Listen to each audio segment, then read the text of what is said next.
podcast. I'm here talking about some Quake, and I'm joined by some fantastic guests.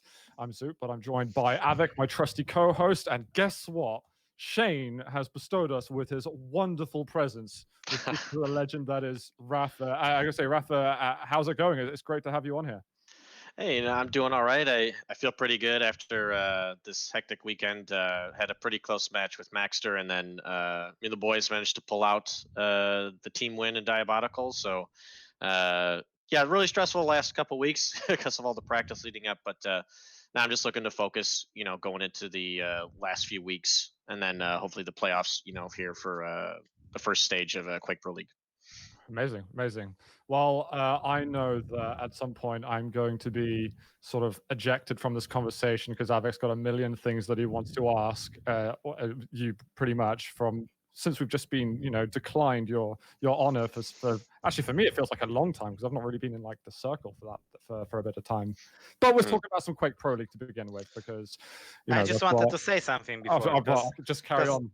Just to make things clear, like I told Zoot before the podcast that it's great that we have Rapha, and I would like to ask him a lot of things like about the game, strategy, and things like this.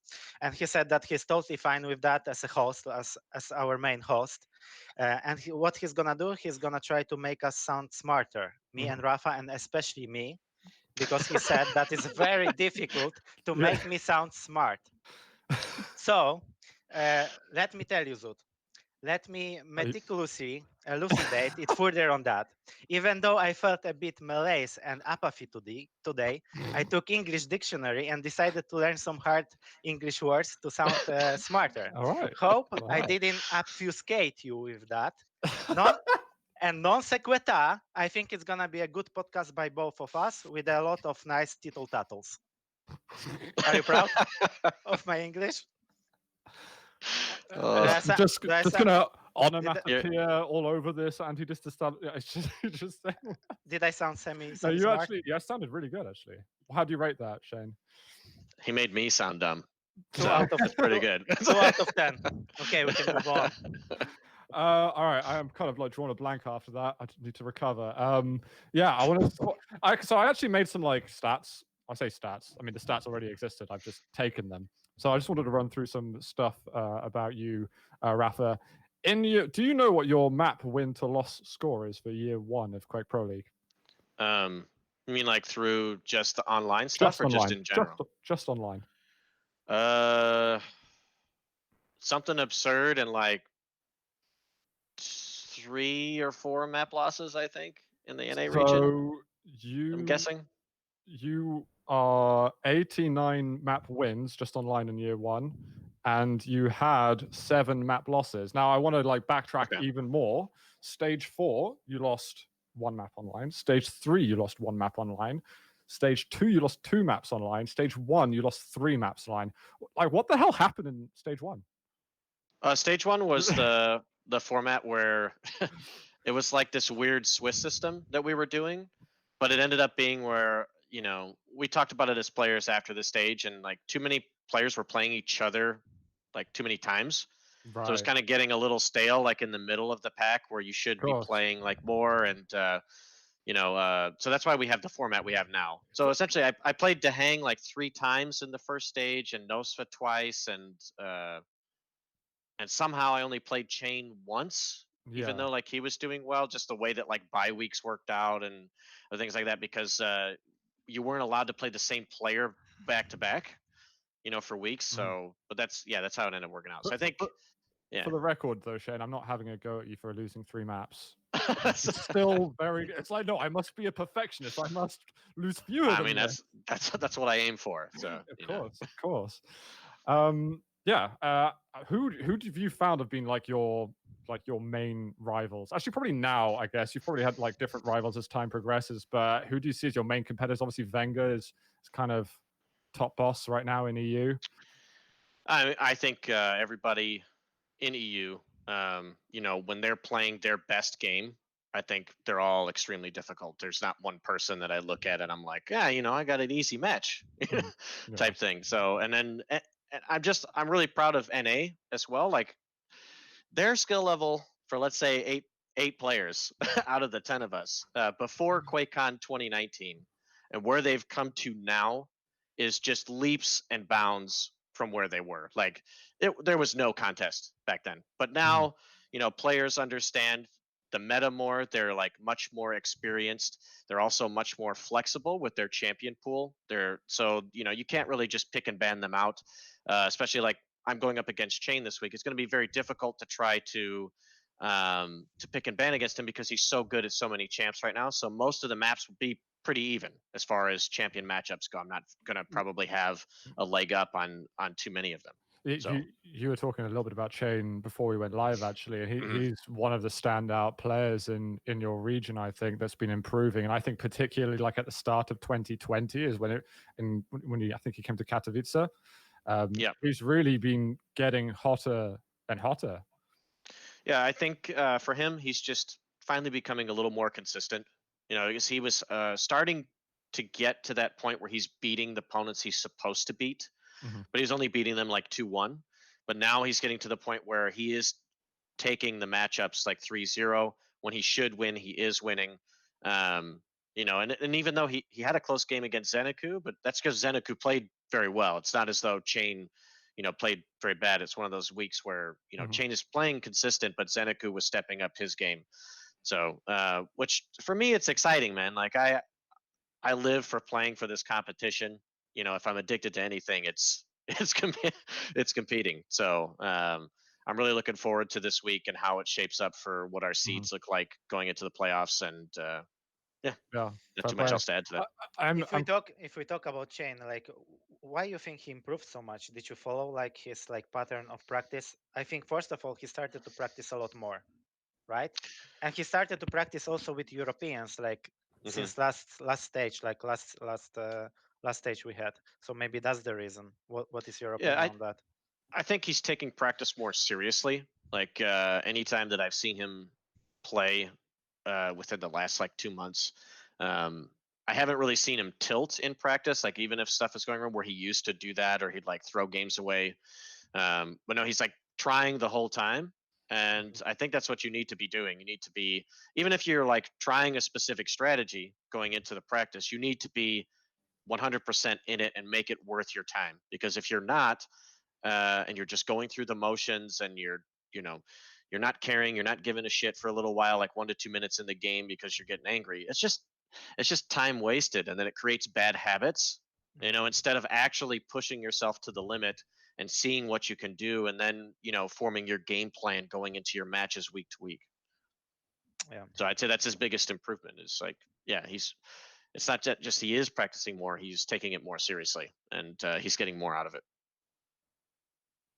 And if we talk also about like EU and A region, you said that NA region became more like close. Like I agree with that. I think like a lot of players were in the bottom line, like in the first year after QuakeCon 2019, they started to grind much more. Like for example, as an example, I can take Dramis. I think he improved tons, like since like QuakeCon 2019, and but still like there is like. If you look at the points in both like leaderboards, like in EU and NA, you see that you have a couple of guys in NA who have like records like 8-0 or like 7-0, or like then the Hank is fourth guy, I think, which has something like 6-1 or 7-1, something like that. In EU, for example, it's like the guys who gonna fight for being relegated will actually have 4 wins. And the guy who is like the biggest dog in the pool has like 6 wins. So it's like the last guy, let's not count Tox, for example, but one of the last guys will have like 3 or 4 wins, and the first guy will have 6 or 7. So it's still, I think in EU it's like more like close. And my question is like very interesting. What did you ever think about like talking maybe with John and asking him to move you to Europe to try yourself like for 1 season or 1 year, or let's say if QPL is still going on for another year, would you like maybe to swap with one European player and 1 euro goes to NA and you're going to EU and you try there? I think it could be good experience for you. I mean, America has its problems, but I like living here. So, like, All right. what can I say? Like, and I like look I look at it this way too. When we get towards, like look at how the state of, COVID is for it's only increasing, and the likelihood of having a LAN anytime soon is looking pretty grim, even for like a studio event, which is Mhm. I would love to play at LAN. But I remember the last like year and a half of Quake Live. There were times where in NA, nobody was really playing when I was able to play. And so like the practice that I was having to get as I was starting to be like, all right, I was looking for Europeans to play, but I was playing with 115 to 120 ping on the UK server. And to play at that ping in Quake Live was Yeah. horrible. It was so bad. Like for me, I was like, okay, if I can somehow take like 2 out of 5 games, I'm feeling pretty good. Like, and if I keep the other games close, then that means like fundamentally I'm playing very well, and that like will help me like in my mindset going towards the LAN. Whereas now, like I know we as players like sometimes we get frustrated with like rails behind corners or like some other things, but the fact that you can play with 100 ping or 110 ping now, and you can actually compete, and it if the and it just comes down to the server now. Is the routing to the server and the location on that day Yeah. feeling good? Like if it does, like you can actually compete and play now. So once we get down to the wire, like I start playing Europeans now, the last like 2 weeks leading up to the event, and I practice as much as I can against them. So for me, it doesn't really have anything to do with that. I think like right now, the way that the league has been structured, it's helped NA get better because they have constant play time and games to look forward to and to strategize for, and it's what they've needed to start to get to this point. And then you guys, nobody's finished undefeated in in the European section for any of the stages last year, right? But there you would have some heavy hitters at the top who finished really, really well, like 8-1 or 7-2 type thing. You had those up there, and then you had some guys who were doing poorly. Whereas this stage, this is like the most parity that you guys have had, where every kind of like everybody is beating everybody. It's a style mismatch type thing, and part of that is because I think some of the lower players are actually putting in more time. Like Sparty, for example, like we were talking before, and like his performances the last few weeks, like he's actually really stepped up his game. He looks like the motivated Sparty that we remember from like 2009 and 2010 when he Mhm. placed well at QuakeCon and the second IEM, and was really motivated back then. He looks like he's getting to that state again. So I think because of players taking it more seriously, maybe because they're at home more, they don't have as much to do, that could also be part of it. But Yeah. I wanted to ask something actually, just as like a sort of tangent from when you were talking about playing people abroad.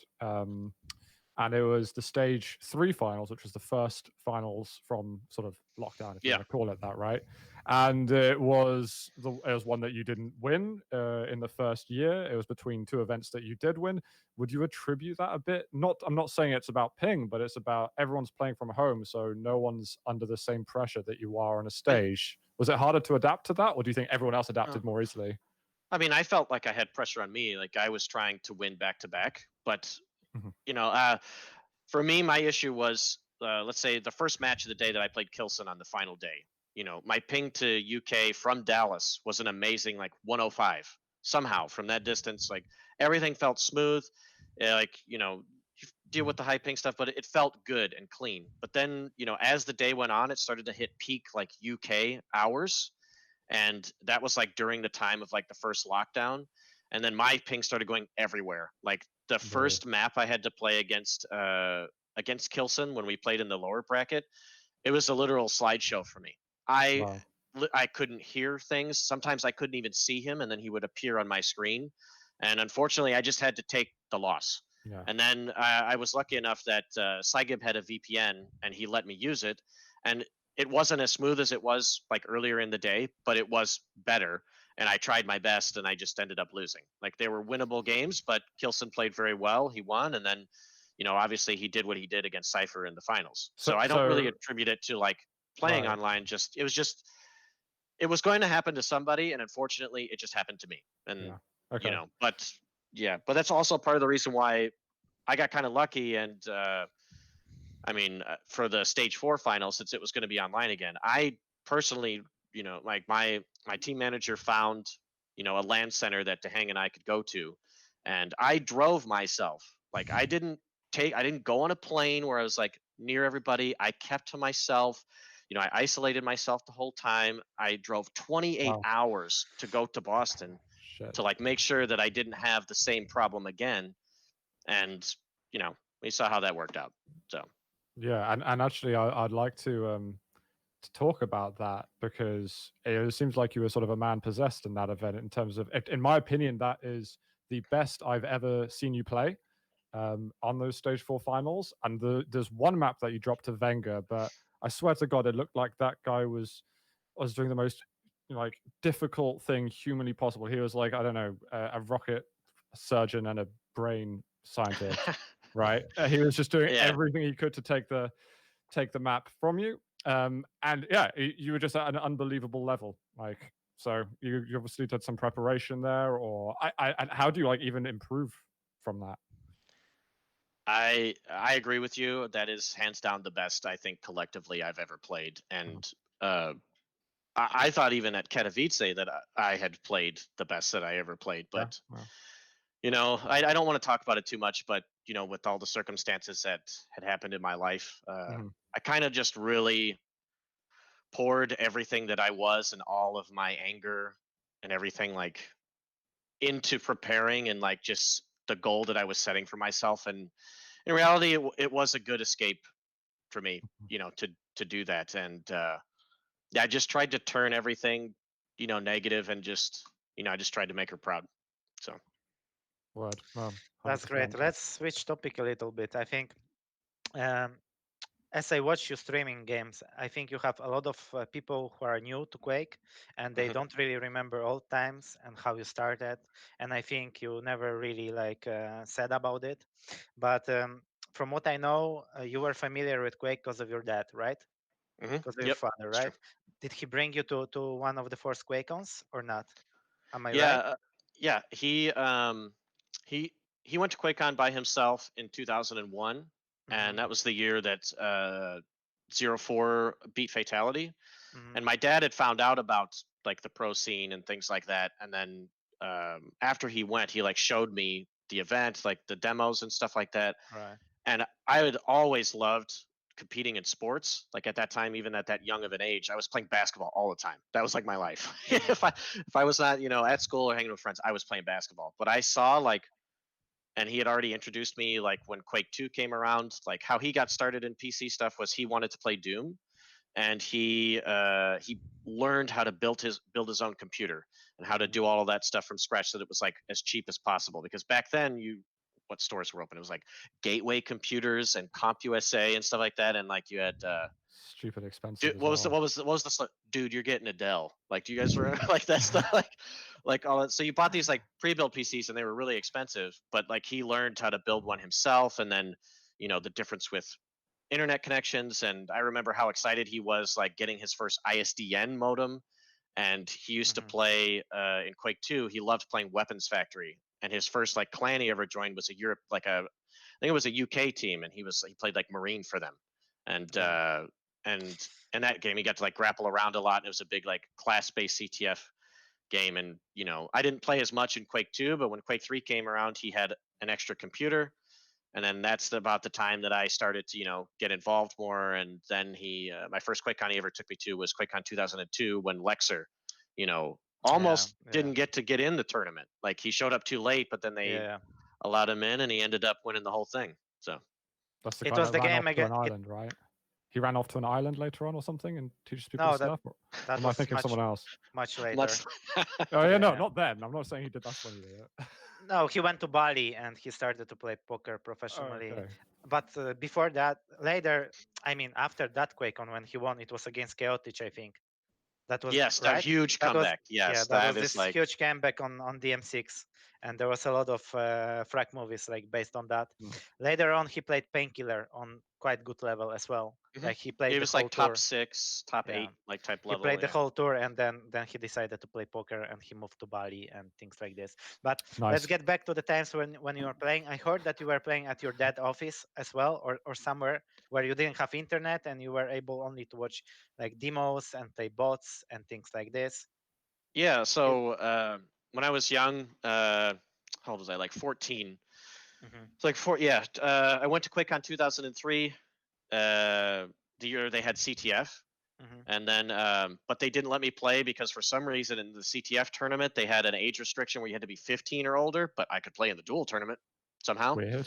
Yeah, so that was sad news for me. So I was like, all right, whatever. I'll just I liked duel anyway, and I had already been like that was like a month or two before that QuakeCon is when I got into duel. I had started practicing it. I liked Mhm. what duel was and the preparation to get good for it and whatnot. And I played. So Go ahead. Go ahead. had you not made your blood sacrifice yet to duel at this point? I've never made a blood Okay, sacrifice. okay. so, but what's interesting about that tournament is I played in the same because they used to do free for all qualifications, and I played in the same one as Fox, who I didn't even know at the time, Mhm. but he was starting to get really big on the scene with TDM and Duel himself, and I Okay. finished second, right behind him, like by like 2 frags or something. So I qualified pretty well, and I played this random American named Zoltar, and we had a really close game on DM6, which I was naive and young at the time, and we could have like randomly flipped for one of the maps, but I decided to just agree what he wanted to play on, and it was his best one. And I was up by like 3 or 4 frags, and he came back within the last 2 minutes, and he won. And I felt pretty down because like at that point it wasn't double elim yet. It was like if I won that, I would have made it to double elim. But then his next opponent that he lost to was Stickman Revenant, who finished third place at QuakeCon like 2001 or 2000, and he Mhm. lost by 1 frag. And so I was like, if I've only been playing Duel for like 2 months, and with this amount of experience, and I like this so much, and I barely lost to this guy who barely lost to somebody who finished so well just a year or two ago. Maybe I should stick with this.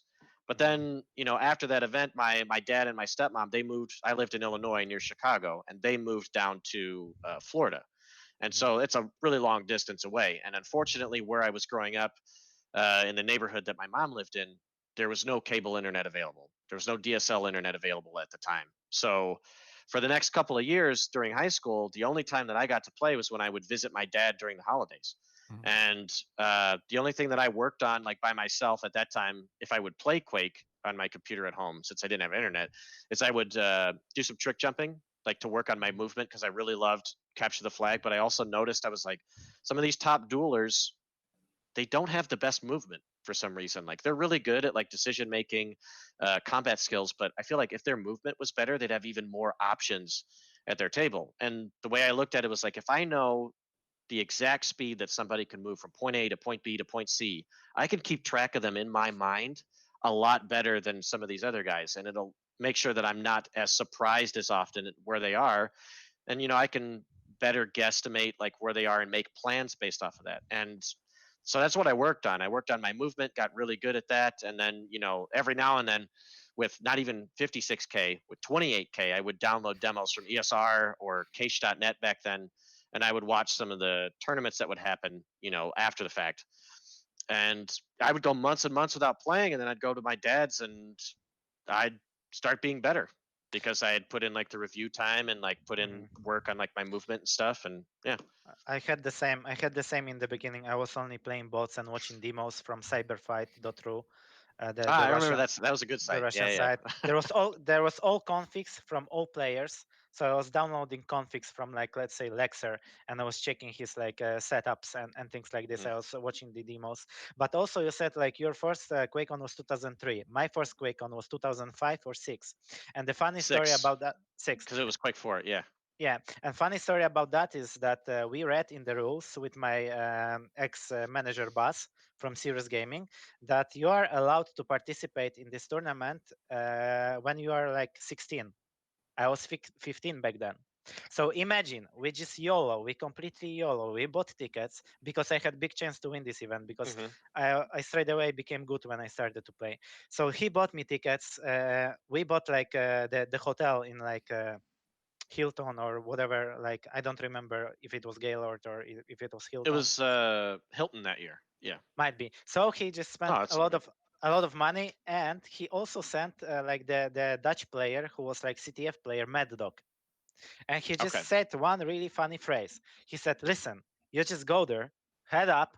Don't look at anybody. You just take your stuff and you just go in. In case if they ask you something, you just say, "Maddie is my daddy," and that's it. And I was laughing so hard. And I was like, I didn't know English back then. So Oh man. the only thing I was trying to remember on plane was like, MaDDoG is my daddy. MaDDoG is my daddy. You switch. MaDDoG is my daddy. I was, geez, please let me in. But nobody checked me. They didn't check documents. I just could play. That was different times back then. So Yeah. No, that was I was actually at that event. Because wasn't there a 2v2 and you and cYpheR played together? I Because it was played, no, 1v1 and 2v2. I actually played, no. 2v2 Because Toxic was, won that year. He won both. He yep, won. yep. Yeah. He was playing with Blue, I think. No, he No, he Strider. played, no, or Fox. I think I Fox think he didn't played. go. He did. Fox did go, but maybe I don't actually remember. I don't even know who I played with because I didn't really play back then like 2v2s. So I was You just remember focusing that Maddie was your daddy. That's it. I just remember that MaDDoG was my daddy, and I took fourth place, and it was like my first big event, and I was 15 back then. But I also played. Maybe I played with cYpheR 2v2. But I remember there was another tournament. It was WCG Monza in 2006. There was as well 2v2, but I was playing with either with Stermy or Socrates. Okay. Okay. Tox played with Strider, just to let you Okay. know. I was TJ right. played with Blue. Yes. Yeah. Fox didn't get to USA because they made him go back on the border. That was that year, I That think. happened. That year? Was that Oh, year? Yep. Oh my shit. god. I Oh, think man. so. Yeah. Yeah. Yeah, But I still, Tox remember won. being. So That was like my first time playing Quake 4 because I know you guys had been playing for like it was like a year, maybe a year and yeah. a half, Yeah. but I didn't have a computer that could run it at the time, and my dad had just finally built one, and that was the last QuakeCon that we went to, and I only ran it at like maybe 90 FPS. That was Mhm. like the max, and then when I got to the tournament, it was like, holy cannoli, this game can run at this. This feels this good, Yeah. you Yeah. know. I And never yeah, I never thought of it, but it's actually very interesting that your first like big event was like in 2003 or something like this, and your first like big win is, I can remember it as today. It's like it was ESWC 8th, right, in 2009, 8. 8, and you Mhm. played against Sparty in the finals.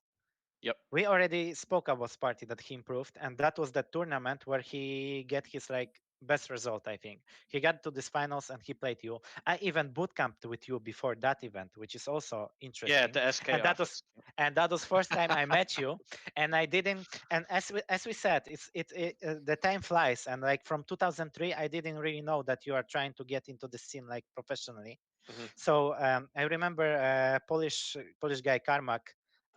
He called me that if I would like to bootcamp with you before this event. So I came to this bootcamp without knowing what is Rapha capable of. I met him like in ESWC France, like a year before or same year. You didn't do too great there, so like I didn't pay attention. I came to this bootcamp, and I remember I start to play with you, and in my mind it's totally different because I'm trying to go to this event and win it, and I Mhm. didn't expect this to be hard. And I start to practice with you, and I'm losing every single map, and I'm like, what the hell is going on, man? It's like, what's wrong? It's like, what do I do wrong? And then I keep playing and I keep playing, and you keep winning and you keep winning and you keep winning. I'm like, what the hell? Then I ask you to play for like money, I think like $10 per map, and you said that you don't want to do that. You were just like Yeah. phenomenal person back then. You didn't do anything wrong in your life. You said you're not gonna do that because gambling is bad. And I'm like, Yep. this guy is incredible. He plays with Bible on his table. He doesn't want to gamble. He never swear. I'm like, this guy is really interesting. And then you The s- swearing then sure has changed. yeah, it changed a lot. But then you suggested to play for push-ups instead of money, and I agree for Yeah. that. And then I was doing push-ups all the time, all the time. In the end, Yeah. I catched a little bit better, and I became to play a bit better, but I was getting like wrecked in the Yeah, because beginning. I you got remember. third at the event, right? Yeah, yeah, Yeah. I yeah. think I think what was it? Every event that you and I boot camped at, we both got top 3, except maybe one time. Like there Maybe. was like one time. As long as we were boot camping, we both got in the top 3. Because and for me, when I go and I boot camp, it doesn't matter whether it's with Dehang or whether it's with somebody else. Like I'm down to, first of all, I'm not going to play that person specifically, even if we're practicing on LAN over and over and over and over. I'm going to play them like one full set, maybe 2 sets in a day. But then I'm going to look to play other players. And then I think what's important is like talking about the game with each other. And then you can like kind of theorize, strengths and weaknesses of other players, how you would strategize against it, and just give bounce ideas back and forth to each other, or like give each other, excuse me, a couple pointers here or there type thing. I remember like before the what was it? Yeah, before Athens, there was like a bit like a DM6 game, and you'd been losing or whatever, and you were trying to come back, and you made this incredible kill, but it was like the biggest risk possible. But there was so much time in the game, and I was trying to point out to you that look, even though the situation worked, I was like, this, and this all had to go right for you to get that to work and to get to control. And you were trying to say something like, I've just been fucking losing over and over. I need to take gambles sometimes. And I'm like, well, you could take the gambles, but they don't have to be that big. Like because I've always felt like the best strategy is to get your play to be as high as it can, so that the other opponent is gambling, so that you're forcing them into bad situations, and that if they win, like Zoot was saying, that DM6 game Vinger played at the Quake was amazing. Like he had to play and pull off some amazing things to win, and that's what you should be aiming for, is so that anytime you're going into the match, your opponent has to beat you, that you didn't lose because you're the one that's like throwing away situations and taking unnecessary risks. It doesn't mean that you have to play a super defensive style and you're never taking any chances. You're just not gambling all the time, essentially. I just want to ask a quick question before I think we're going to get maybe a bit deeper into that side of things, because you're talking about all these old events and old lands, and there's obviously been a lot of technological changes since those periods. Oh yeah. If both, and this question to both of you, if you both took all your experience, all your knowledge, and everything that you've done with the game, but you were time traveling back to 2004, 2005, how difficult would it be to adjust? Well, But 2004, 2005, they were still what kind playing of on gear CRTs. Yeah. So the biggest thing was when we were going from CRTs to LCDs, I think. And you had some players practicing on CRT still at home, but then they'd come to the event and then the game doesn't feel as smooth. It doesn't feel as good. It takes more time for you to adjust your mouse sensitivity, or just in general. Even Especially if you get that first LCD was 75 hertz only. That's the problem. And CRTs were running 120 or something like that. The worst feeling event was, you actually didn't go to the event. It was the ESWC Grand Finals in San Jose in 2008. It was I'm glad I didn't go, because they didn't pay out the money in the end. I still feel so bad for cYpheR. Yes. Ouch, man. Ouch. Yeah. So, but at that event, I feel like you're not going to believe me, because it was the monitors were 60 hertz. Okay, so that's already bad enough, but they had 90 millisecond response time. So even on LAN, you felt like you were playing everything with 90 ping. That's crazy. Everything. And so there were a couple players who forfeited the tournament. Like Noctis was at that tournament, and he, even though like he won his first match or whatever, he would have flipped tables. He has certain standards, so he decided to just forfeit. And so he was in my group, actually. I had like the group of death that year. It was me, Noctis, cYpheR, and Lincoln, and somebody else. And I managed to get through because, I don't know, Noctis decided to give up. But I went through on top of that group. Like I went through, I beat cYpheR, and then what was my next group? It was Fox, 04, and Jibo.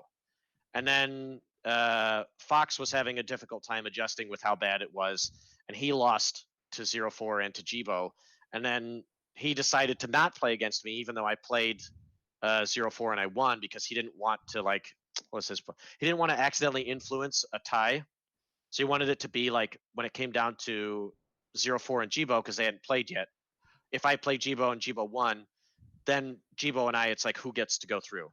Right. And then if Jibo wins, 04 is out. If I win, I go through, and then Jibo would then be through. It just depends. So yeah, that was just crazy times back then. As you said, 90 milliseconds monitor. Imagine that before San Jose there was Bilbao tournament in Spain, and I played the grand final against Jibo, and the ZTN was going like for overtime over and over and over. It was 40 minutes. Imagine they wanted to make our grand final like kind of outside where there is sun and shit like this. So the sun was in my monitor. So they had to bring two guys with umbrellas who were standing with umbrellas like this, like over my monitor, so I don't have Hmm. sun. And imagine I'm playing ZTN. It's already 20 minutes, 30 minutes, like 40 minutes. I'm looking at this guy and he's sweating. He's barely holding this. I'm like, The geez, I umbrella feel is like so, yeah. slowly I'm going down.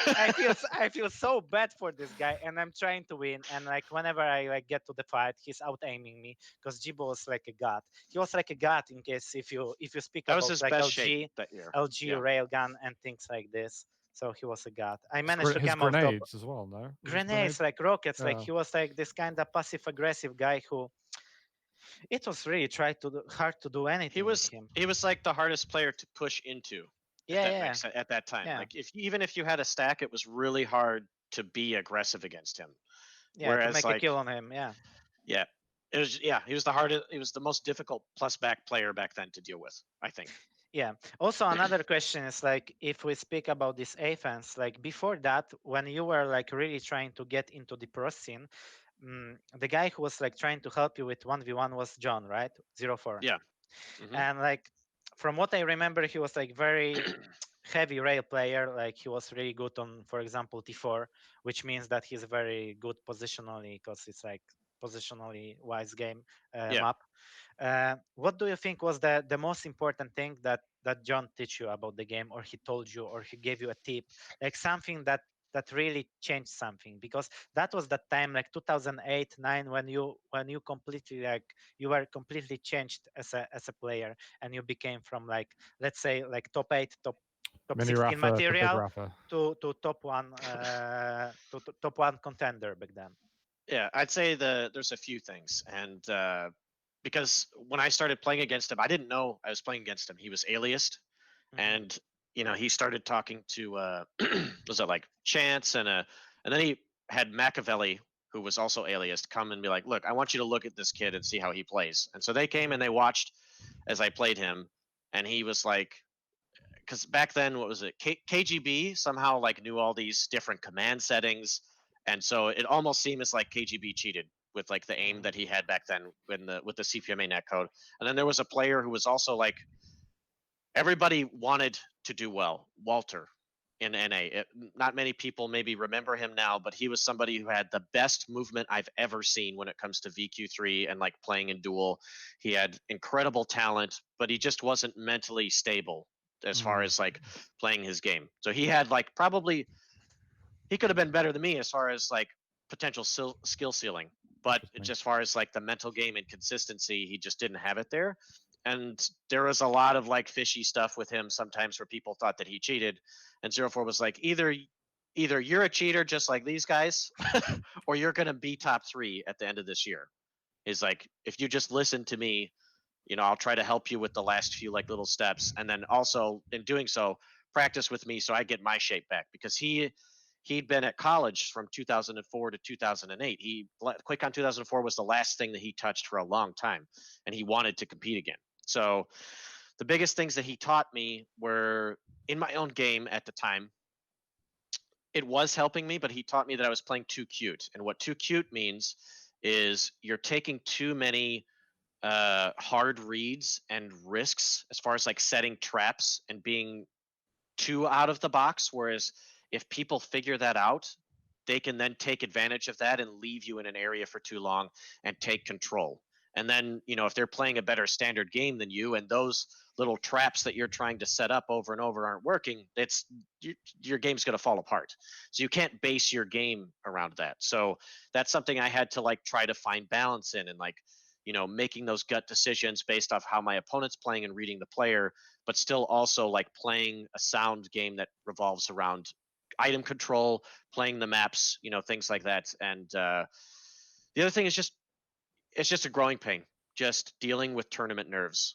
Like as far as like my talent shape was concerned, going into the Paris event where I think you got to the finals, right? It was you and cYpheR for Um, Masters of Paris, or no, did you get top 3? I get top 3. Top 3, It yeah. was I cYpheR and Fox. yeah. No. So I don't remember actually. Who There he was played like in the some final. weird thing where we had like big groups. There was like 6 people in our groups or something, and Avek and Fox were in my group. And I played U2, it was Matrox, and then I can't remember who else was in there, but there were a lot of players. And I played really well on a couple maps, but then like my game kind of faltered because I didn't at that time know how to understand like tournament pressure, how to handle it, as well as it's one mistake that I'll never make again. Is that before then I went to Zero Four's house beforehand, and we were practicing and landing. We were playing each other a lot, and so if you're playing one player and one play style too much, you start to develop your game to beat just one player, rather than having a balanced approach and trying to adapt and beat everything. So then I was like caught off guard too much because I'm playing under assumptions instead of like feeling the game out. And that's why I faltered. Like I played well, but it was a really good learning experience for me. That was like I needed that, and at that time it was the right time to have it happen, because then a couple months later the grand finals would be there, and I already qualified from the NA qualifiers. So going to that event, I didn't need to break whatever it was, top 8 or top 6, to qualify for the event. I already did. It was just going for experience and try to earn more money, essentially. Another fun, yeah. Go ahead. Another funny thing about this event is, I remember now, there after group stages there is always drawing, and like back then there was no seats. We are always draw like randomly. So Yeah, it was I like you had remember. your top seed and your bottom seeds, like 4 and 4, and then you drew them. Yeah. I don't remember how it was, but still, like there was a chance that I could play with cYpheR in quarters, and I remember Mm-hmm. somebody was drawing it, and I told to cYpheR, man, like if we draw, let's say 0-4 and cZM, it's gonna be great because we both gonna beat them, and then we're gonna move on.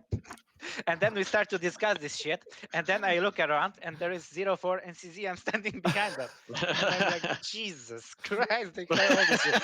And then they drawing, and it's like me against 0-4 and him against cZM. Oh my And we god. are just Oh, like, I "Gee, remember this is your so reaction. bad." You were like, you were And so happy. You were like, yeah, we like, were happy. Yeah, "Woo!" yeah. Like you're gonna That's whip his so ass. bad. That's so bad. I feel so Dude, bad it's funny. after It's so many funny, years. man. Dude, zero But we 4 is did one beat of the them least. anyway. Like So it's hard to offend that guy. yeah, 0-4 was like after his prime shape anyway, so he shouldn't be upset about it.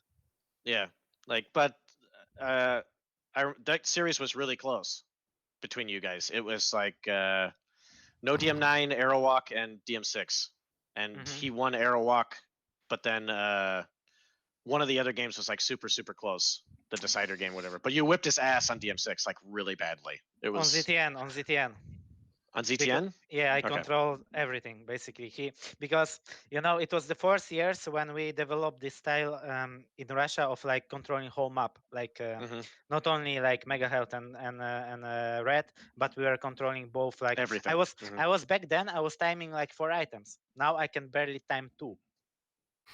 I knew second to second on ZTN, 2 yellows, heavy, and Mega Health. And it's 30-30 now, so Yeah, and now it's even easier. And I'm losing timings. This is incredible, man. So my brain as a kid was just like better, I guess. With age, we just like, I don't know. But it's also like I don't see. It's not as necessary in Quake Champions to time 4 items, because you basically your stack is you are overstacked all the time, almost in control. It's like really hard, Yeah, it's like that soft cap, that 100 100 or 175. Yeah. Like you can't keep taking the lights, so Yep.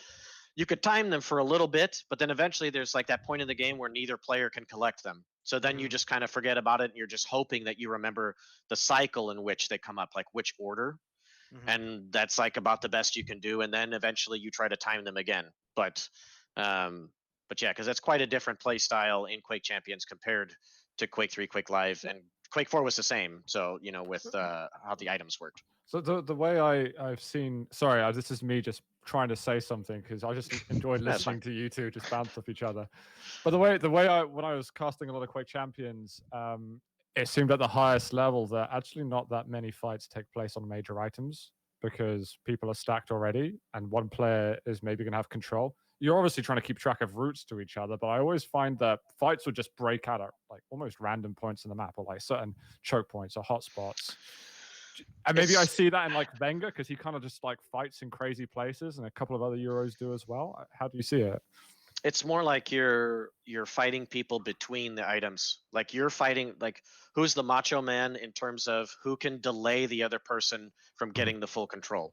It's like you want to be able to be the guy that figures the right route that he's going to take from mega to heavy, so that you, even if he's outstacking you, you can delay him with some chip damage, or you just make it very difficult and him like kind of contemplate whether he really wants to push in for that fight or not, so that if he does and you've delayed him enough, that you can collect the item during the fight.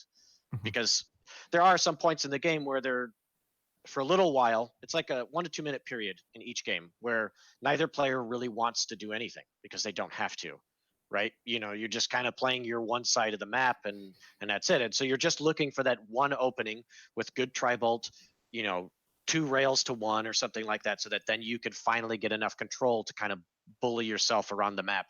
And it's a much different style, because in Quake 3, yes, you wanted to, like Av3k said, in ZTN, eventually the meta evolved. You wanted to control everything. You wanted the yellows and the red. You wanted to control all that, just to make sure that you're always beefed up and that they can't. And in this game, even though you can't always collect the light armors, you want to find situations where you can. And I think it's, with most champions, it's more valuable to to play to where you're trying to chip damage and take the light armors and the heavy, so that then there's a cycle where you're 100 health and 175 armor typically, unless you're a light champion, then you're like 150 armor, and your opponent is only 175 health and he has no armor to go to. So then you can keep pushing the advantage, so that then if he wants to really fight for that next light armor that comes up, he has to make an amazing play. And then if he overcommits and then he's like, this isn't going well for me, he's taken a fight with you, and at that point you might be able to collect the light armor anyway. So then he's taken damage and he's no longer 175 health. He's maybe 100 health or 80 health going to the next light armor as you steal that one. And then you're like, all right, now I'm 100 versus 80 health. And if he wants to stand here and take this, he's going to die. So you're slowly trying to win the war of attrition with armor typically in this game, and how you're positioning yourself to back off. Whereas like you couldn't always do that, because in Quake Live and Quake 3, because the items weren't stagnant. You could always take them. Yeah. So the way that you fought over items, and it's almost the same, but a little bit different. So one thing I found from watching you, which I found stands out probably more than any other player for me, and although this is present in previous Quakes, in Quake Champions, it's this sort of instinctive reaction that it seems you have to train yourself. They might have only moved a couple of steps the wrong way or away from an item. Maybe suddenly someone's made a decision to not go to the item that they wanted to, or you suddenly hit the damage. But you all suddenly, it looks like you're almost like doing a 180 from what you were planning to do. Suddenly something has happened that you need to chase them. That's going to instigate the fight for you. I don't really know how to verbalize it very well, but it seems like there's this instinctive like training that you have to train yourself. Do you find that you've had to train your decision making?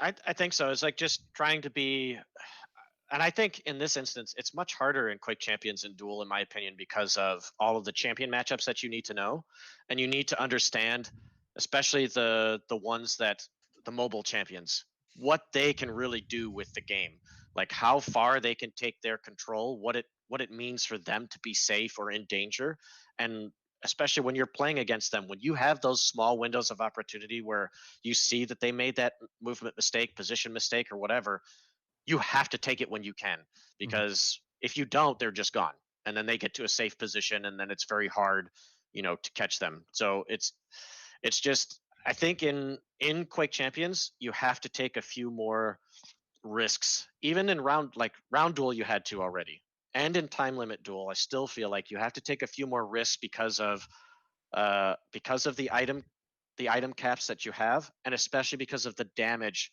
that weapons do in this game.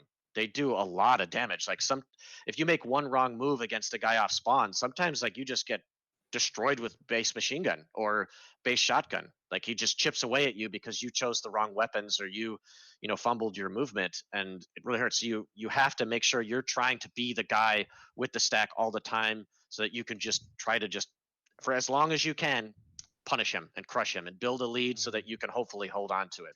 That's what it feels like to me. Like some games end up being defensive, but I feel the best way is to constantly try to be aggressive in small amounts over and over and over, and try to break your opponent down mentally, and then you're the guy that just steps on the gas, you know, let off. Yeah, And what you were talking about, Zot, is like, I think we could easily call game sense in Quake. Yeah. Because that's you see something, you hear something, you know that it's uncommon. He shouldn't be in this space. You're changing your mind and you're doing something different. And it comes with practice and with like feeling the game. I always felt that it was so much more evident in Quake Champions though than when I've seen P players do it in Quake 3, Quake Live. It just felt, because the game is faster as well, so that sudden change of direction you're going to notice, I think, a bit more. And I'm not trying to meme on your like 5 steps ahead or anything, but it feels like you've made a decision that they pretty much before they know how fleshed out their own decision is, so that you suddenly cut them off at an item. Is like, I only just decided to go to that item, and you're already like there in front of me, and you know, cutting me down completely.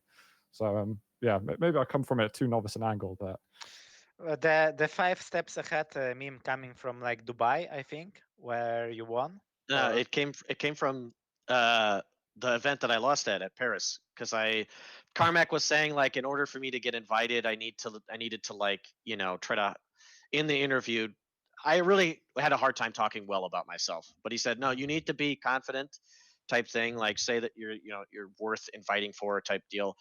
And I did. I tried to explain it as honestly as I was, even though I was still developing, how I tried to view the game, because I felt back then like, even at the top level, players were only playing for like the next like 15 to 30 seconds. Whereas I started to notice in reviewing demos, I was like, you know what? Like, this fight could have been avoided a minute ago. This whole bad scenario is because of this bad decision that led to this bad decision. And so I started to develop my game to try to think farther ahead and what the consequences were. And something that I noticed that I kind of started, is at least in what it felt like, at least consistently, I was one of the first players to understand that sometimes it's best to just leave the guy alive. He's weak right now, and going for that extra kill isn't really worth it, because back then, if you committed to an area, the Quake 3 spawns worked like you spawned for like mid to far from your death. It didn't matter where the guy that killed you's position was. So sometimes that led to spawn fragging, but other times it also led to like fully committing on, let's say, DM6, for example. You know, the guy wants to get yellow armor. You fully commit to fighting him there and dealing as much damage as possible so that you spawn at red, which is coming up in 5 seconds. And the guy can't make it there in time to stop you. So then, you know, even though you were up 2, and he was potentially going to gain control, you now made him weak, and now you have control and the item control with 1 frag left, and he can't really push you. And so then the next mega that comes up, he can't take you off that either, which then leads to a snowball effect type deal. Do you think this was overlooked for a while? Because now I'd say, you know, getting a kill and being low HP and risking control because of that, I'd almost say it's almost obvious at this point. But was there a point where it really wasn't, and actually you kind of had to be the first to develop that strategy? I felt like it could be further optimized. I think the map that brought in that kind of strategy the most in Quake 3 was Airwalk, was trading your life properly and dealing the damage to get control back, and you had to go on swings. And then, you know, you could slowly learn to try to apply it to other maps. You know, like CTN, it was a little difficult with the way the map was designed to do that and how the spawns worked, but DM6, you could definitely do that on. On No DM9, you had to do it sometimes. No DM9 was played a little bit faster back then than like Lost World was in Quake Live. And part of that had to do with the damage numbers too. Like, you got to remember, in Quake 3, like LG was hitting 8 damage a tick. Like, you know, and you're starting with a 7 damage machine gun with a guy that's only spawning with 125 health. You know, you could deal a lot of damage with some of those weapons back then. And then but then so there was that strategy, and you like learning how to do that, or like leaving people alive. But then that changed in Quake Live again, because Quake Live went to the Quake 4 spawn system, which was determined based off of the killer's location. So then you, as the killer, could then move to certain spots on the map to force them to spawn mid to far. So you could do that for potential spawn frags, which they slowly eliminated out of Quake Live for like line of sight stuff or whatever. But you used to be able to do that, or you could force them to spawn on the, like, you could take a fight and be like, you know what, nothing is coming up here for 25 seconds, so I'm gonna rush as fast as I can to the other side so he doesn't spawn there. A big example was there was a match that I remember watching dehang play against cYpheR on DM6 in Quake Live, and he got the frag, and all he had to do, okay, was go onto the side of Mega Health, because Mega Health used to spawn in the middle back then. Go to it towards the heavy side, and cYpheR was going to have to spawn over at Yellow Armor. But instead, with the way the fight went, there was an LG on the right side, and he decided to take the ammo first, and that gave enough time for like how the respawn worked. When he was on the other side of the map, cYpheR spawned at red instead of it being dehang's map and control. That one simple misstep cost him the entire game, because Right. then he didn't expect it to happen. cYpheR got the control, and then he ran away with the game from there. Whereas it was something that if he just paid attention to, it was within his hands. And I think that's something that, as we've all played more, and even in Quake Champions, I think all players at a general level are much, much better at that now Yeah. than we have been through the years. But I think the easier time with this had players who really played on a good level in Quake 4, because it was extremely important to know where your opponent gonna spawn, and it was the same spawn system. He was spawning the furthest from you when you killed him. So I think such players had advantage already in the beginning. Mm-hmm. I remember that cool tool that Memento Mori made where you could move on. Did you remember that at all? You could it Yeah, had an yeah. animation of a map and you could move where you were and you could see what spawns would you force. That was such an awesome thing. I think someone has made it for. I think Someone it's made Quake for like Champions? Diabotical Or now, I Diabotical? think. Yeah, I think you're right. But that Al- tools like that are absolutely amazing because there were so Also, many fun things to abuse. about the memes, like as you said, 5 steps ahead, and things like this. I remember like Torin was like really interested in Quake, and he was doing coverage for like CS, for like a Quake and all of that. And why I'm saying that, because I know that the upcoming question from Zoot is that he's gonna ask you, he's gonna ask you, I don't know the what do question. you think? What do you think Quake needs to be big again? Because I really think that Quake was on the same level as CS back then, because all the casters were doing Yeah. same with CS and with Quake. The viewership was very similar. I remember I played IEM Kiev against cYpheR, and for Navi Fnatic or Navi SK or something like that, the viewers was like about 30,000, and for our game was like 28,000 or something like this. Mm-hmm. So the viewership was quite big back then. It was similar to Quake. I don't know if you remember like this meme from like Torin. I think he made it popular that he was calling us like the great top four, the great four. It was me, Oh you, yeah, cYpher, cooler, or however it was called. Do you remember that? like the Four Kings or something like that. Something like Something that, along because those things. there Yeah, was like 1 or 2 years Elite Four. straight. Yeah, yeah. Yeah, there was one year or 2 years straight where on all the events top four was me, Rapha, cooler, and cYpher. So that was quite interesting. But what do you think about like what Quake needs to be back on top like back then? Well, I think even if you look at Quake now, you obviously have more viewers than you do people that are playing, and there are plenty of people that don't even play Quake, but they like watching the game. Like I think, Also, if I can squeeze in something, yeah, sure. people don't understand that when they are looking at statistics of how many people play, they only check in Steam. For example, I don't use Hmm. Steam. I use Bethesda launcher. Same. I Many use of my Bethesda as well. many of my friends play on Bethesda launcher. You don't have these statistics. And So concurrent doesn't mean total and the as well. people just don't understand it. That's first of all. Yeah. But yeah, let's. I just wanted to say that till I Mhm. remember. Okay. So I think so. Quake is the original esport, with the whole Ferrari tournament that they threw on in Thresh One, and how that all got started with Quake One multiplayer, and there's still a lot of respect for Quake, and when people watch it, they see the skill level that it takes, and duel is pretty easy to understand. One guy going against another guy, the guy with the most kills at the end wins at the time of Mhm. that's really simple. But the thing that's different now compared to, let's say, the IEM times where there were like good viewership, the thing is back then games were conglomerated together. So you had Quake at the same event and Counter-Strike and StarCraft. So these big hyped up finals and playoff games that are coming up are being daisy chained one after the other. So people are tuning in for all of it, right? And then you Yeah. get the cumulative amount of views. Whereas, that's not really how it works anymore. Like almost everybody is now the developers of their games are doing standalone tournaments and things like that. You don't really see as many tournaments like the DreamHacks, like the IEMs, like even IEM itself is down to what, just like Counter-Strike events now and StarCraft 2 sometimes. But obviously their main focus is Counter-Strike because that's what makes them the most money. And that's how that works. But it worked well back then because Quake was, an FPS that was like the fast-paced one that you wanted to play, and Counter-Strike was your slow tactical one. So people got to watch and enjoy both because they were experiencing it together at the same time. Whereas now I think you just don't, people that have played CS:GO may not even know about Quake, after a certain amount of years, and they're just not exposed to it. And I don't really have all the answers, but I think like if you were to team up with something else and like help, chain exposure together because of the competition and things like that, like I think that could help. Just shows how much esports has changed as well since then. And I think as much as esports has grown over the last few years, the whole influencer landscape with the sort of Twitch rivals, it's really changed what viewers see value in. So I feel like Yeah, it's a hard mountain to climb for that, esports right now.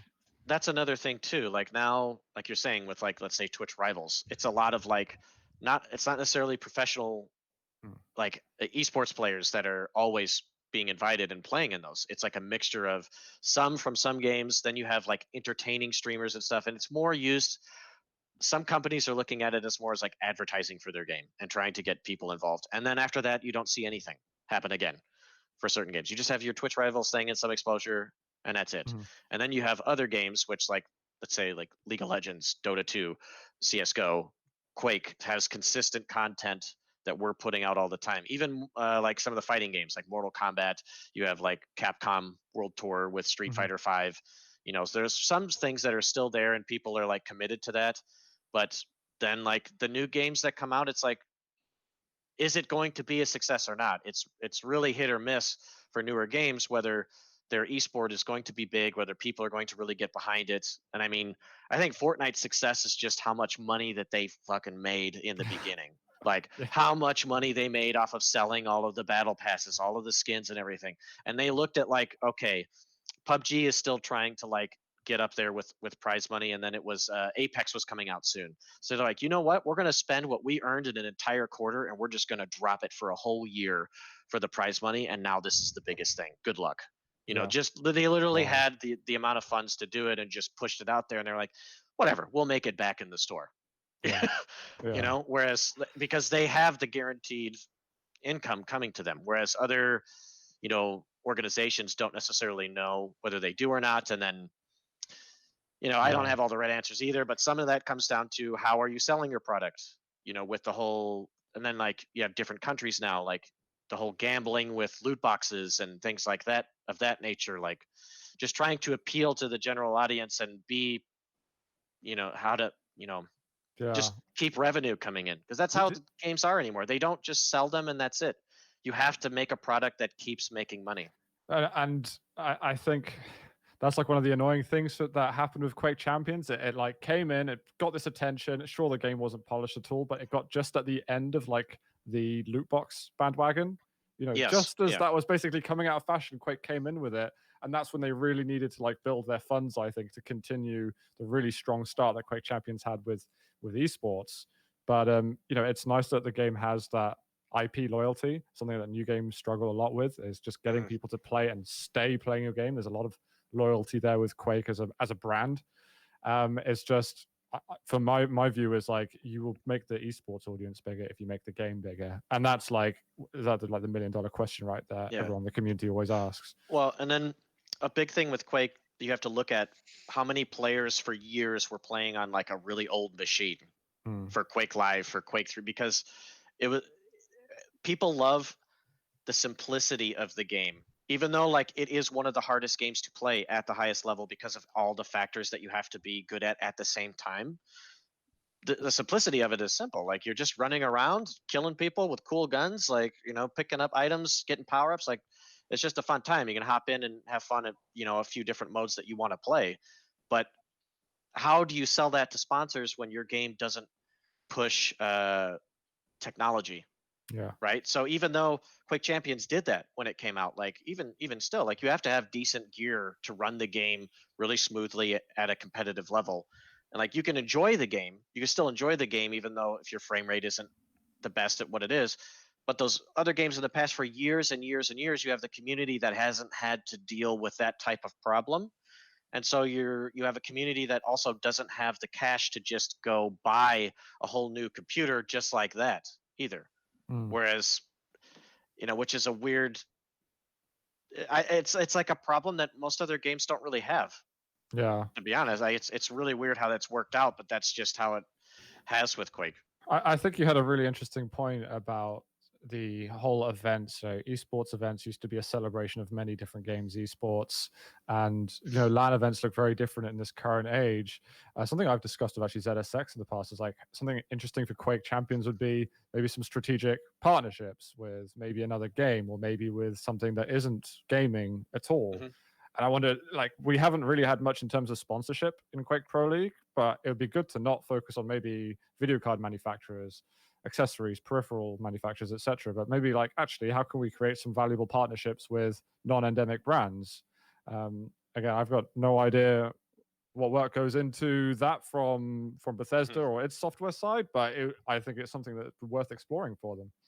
Yeah, well, I think where we're seeing the industry go in general, and look at Blizzard as an example. So Blizzard has Overwatch League, and they have because they're owned by Activision. They have the Call of Duty League as well. Then for a while they had Heroes of the Storm before they shut that down and things like that. So eventually, I think what you're going to see is we had where a DreamHack and IEM where you're selling the rights to run tournaments to other companies and they put on the production show and they do all that, but then it's going to move to everything is in house. So you're already seeing it. Like you Totally. have BattleNet. So any Blizzard game that you want to play has to be done. You have to do through that, and then all of the esports stuff will be done through that. So slowly, for certain companies that come out with certain games, they could maybe piggyback off of each other and expose their different games to each other.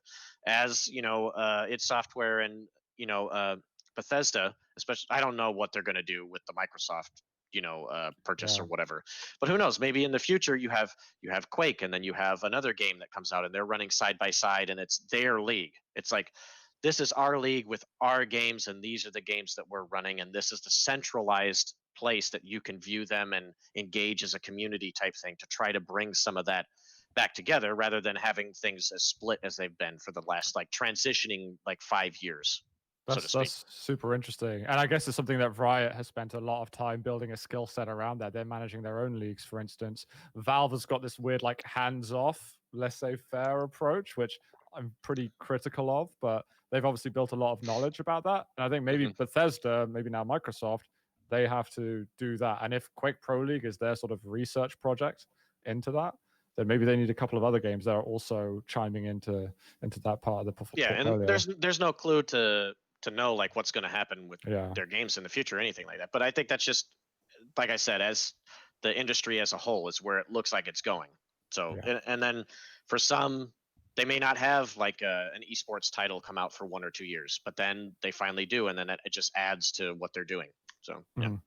So I want to move the topic on a little bit to Diabotical, because this is something that doesn't have a loyal fan base historically for years and years. It is something that has recreated the experience of Quake Live essentially, and it's created a robust platform for this. So I've got a list of things here that have been given by Pete to ask, which I think are all very interesting. I want to start with, like, what does it do well, do you find, and what does it do badly? Like, what would you say your input on that is? I think you can go first this time. Whoa, you caught me off guard because I was just like thinking still about Quake.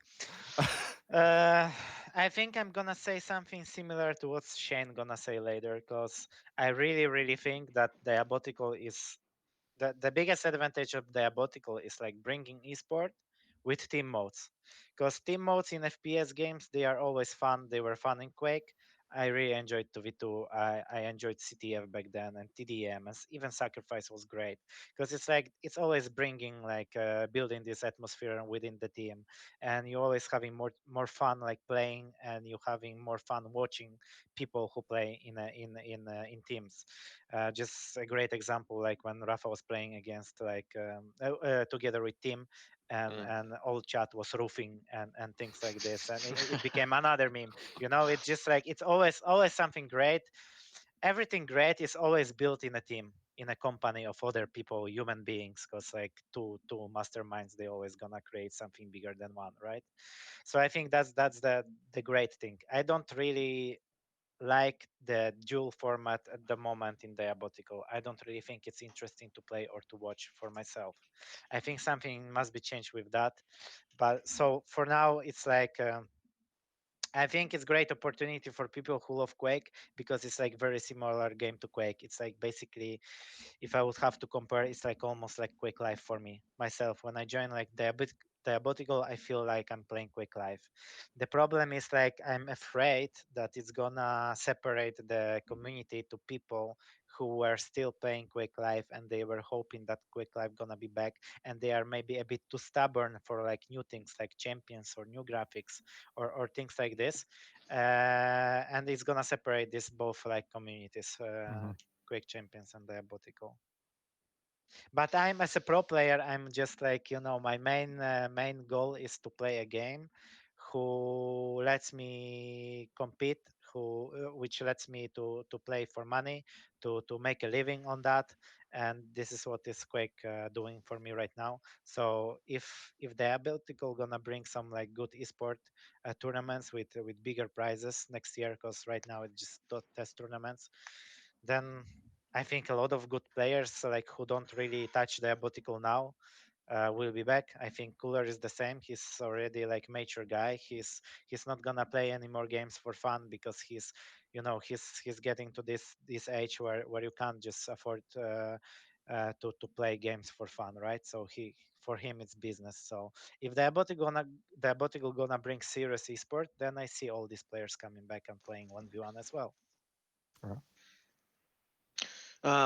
I think the thing that it has going for it is, like he said, I think the team play aspects of the game and the modes that he's chosen. I think, especially like Wipeout is like the easiest mode for players to kind of get involved and feel like involved as a team, and Extinction is probably the next easiest, and then MacGuffin is probably the hardest. There's so much going on in MacGuffin that you have to do at the right time. It just takes a little bit of time to get used to it. But how do I explain it? The difference between Quake and Diabotical is when you hit in Quake, you feel it. When you hit your shots, there feels like that feel that punch to it, that impact, like that grittiness to the game. Whereas Hmm. Diabotical, you're kind of like that area of the game feels kind of flat. But I think like the way the flow of the team games go is very smooth. That Hmm. aspect of the game feels very, very good. And then I think what they've done very well with their format, in the sense of like, let's say you've been talking about involving yourselves with endemic orgs, right? Hmm. Well, what it looks like they can do, since you can make your egg bots look like whatever you want, they could partner up with endemic teams to get it sort of like, your logo could be on this egg bot. That can be the skin for, you can have like your team's jersey skin, whatever, on your egg bots in the game. People can then buy them and you get certain amount of shares, et cetera, et cetera. Whereas right now, like in Quake, that seems like it might be a little bit difficult to pull off. Not that it's impossible, but that it would be a little bit Yeah. more difficult. Whereas Diabotical could be set up easier. They're like, yeah, they could propel Yeah. themselves in that direction. But and then the other thing, they're able to update the game faster. If Yeah. something wrong happens, they are able to update the game faster. And W- yeah, and I agree. I agree from a playing standpoint at the high level and just a preference. The duel, the whole like, I get why he's trying to do something new. Like they did it in Quake. They tried it with the round duel thing as well. It's because we've been playing duel for years. But for me, the golden frag thing is just not satisfying, and it's just such a weird thing to play a duel and there's not a set time limit.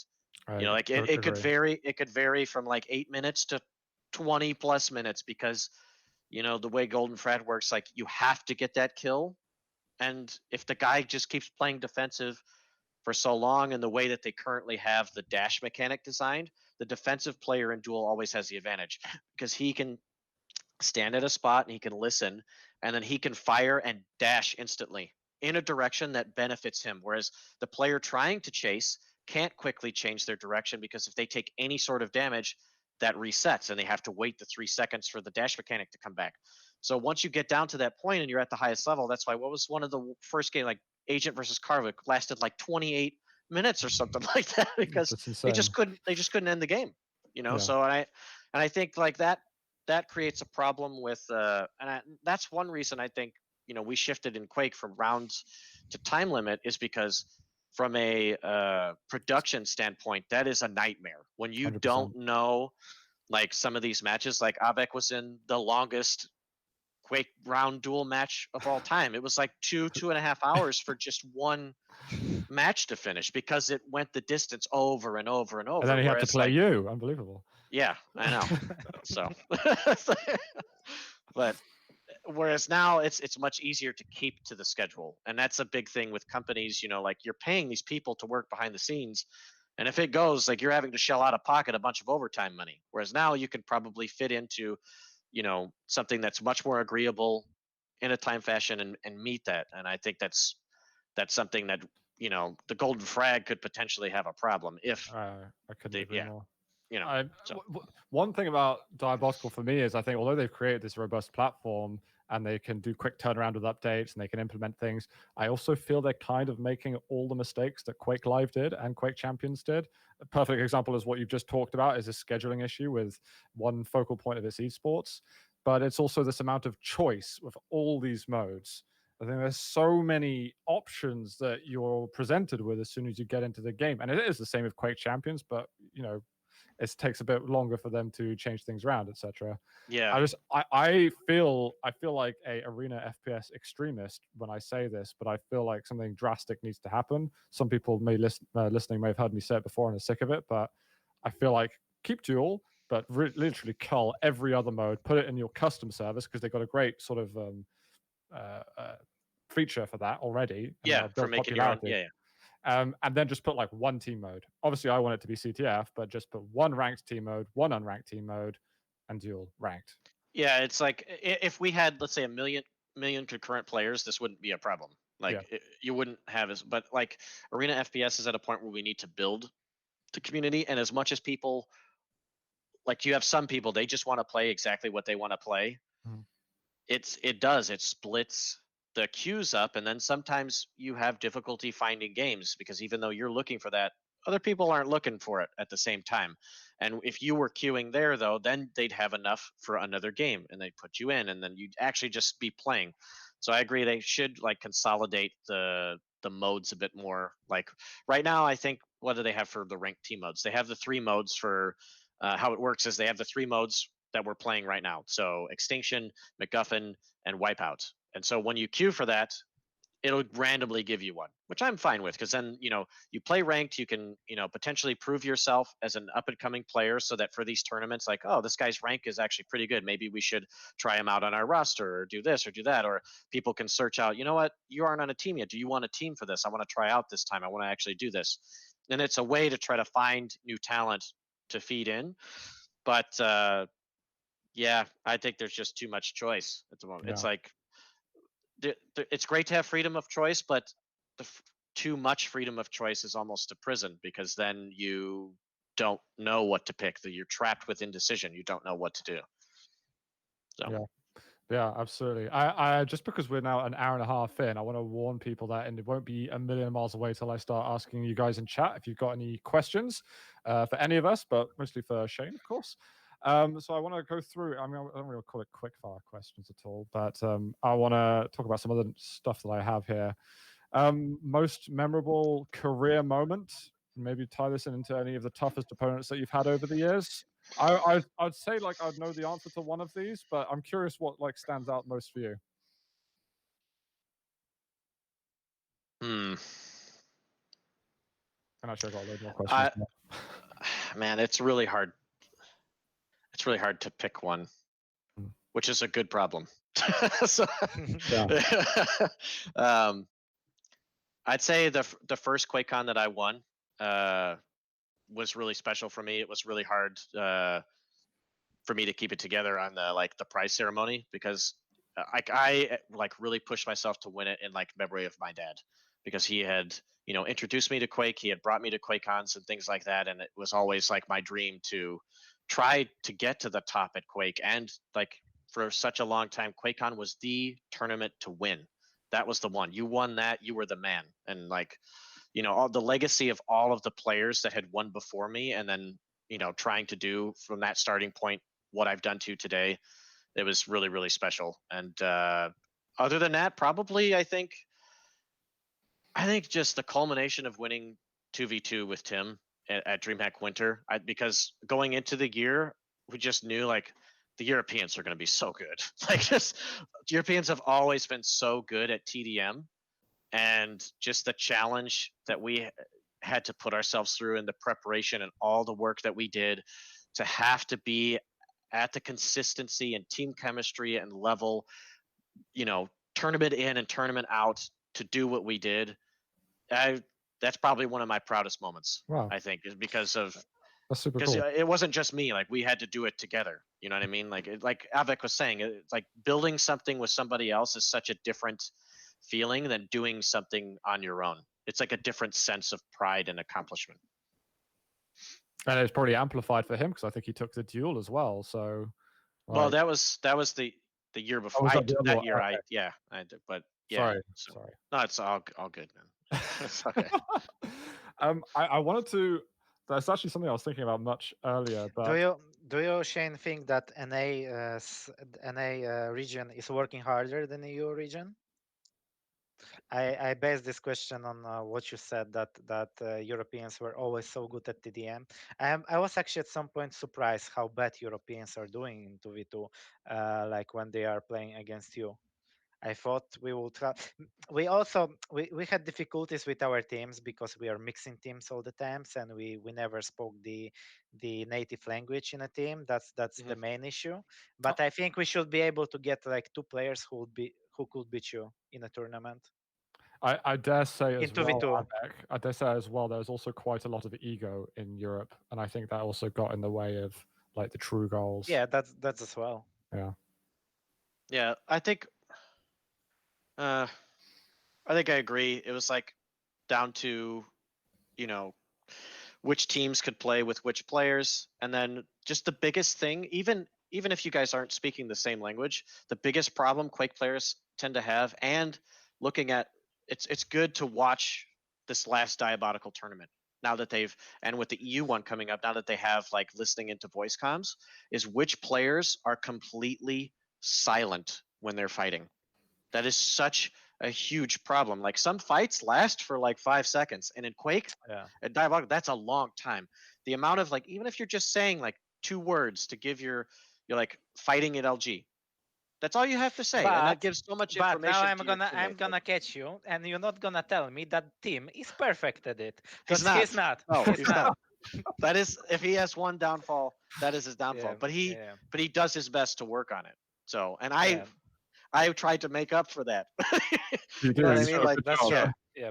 So, whereas even though we both time really well, I feel during the course of team games, Tim times better. With all the hectic action going on, he times better. So since he does that better, I tried to make up for that with constant communication and trying to form plans together, and just trying to set us up for success. So, all right. Yeah.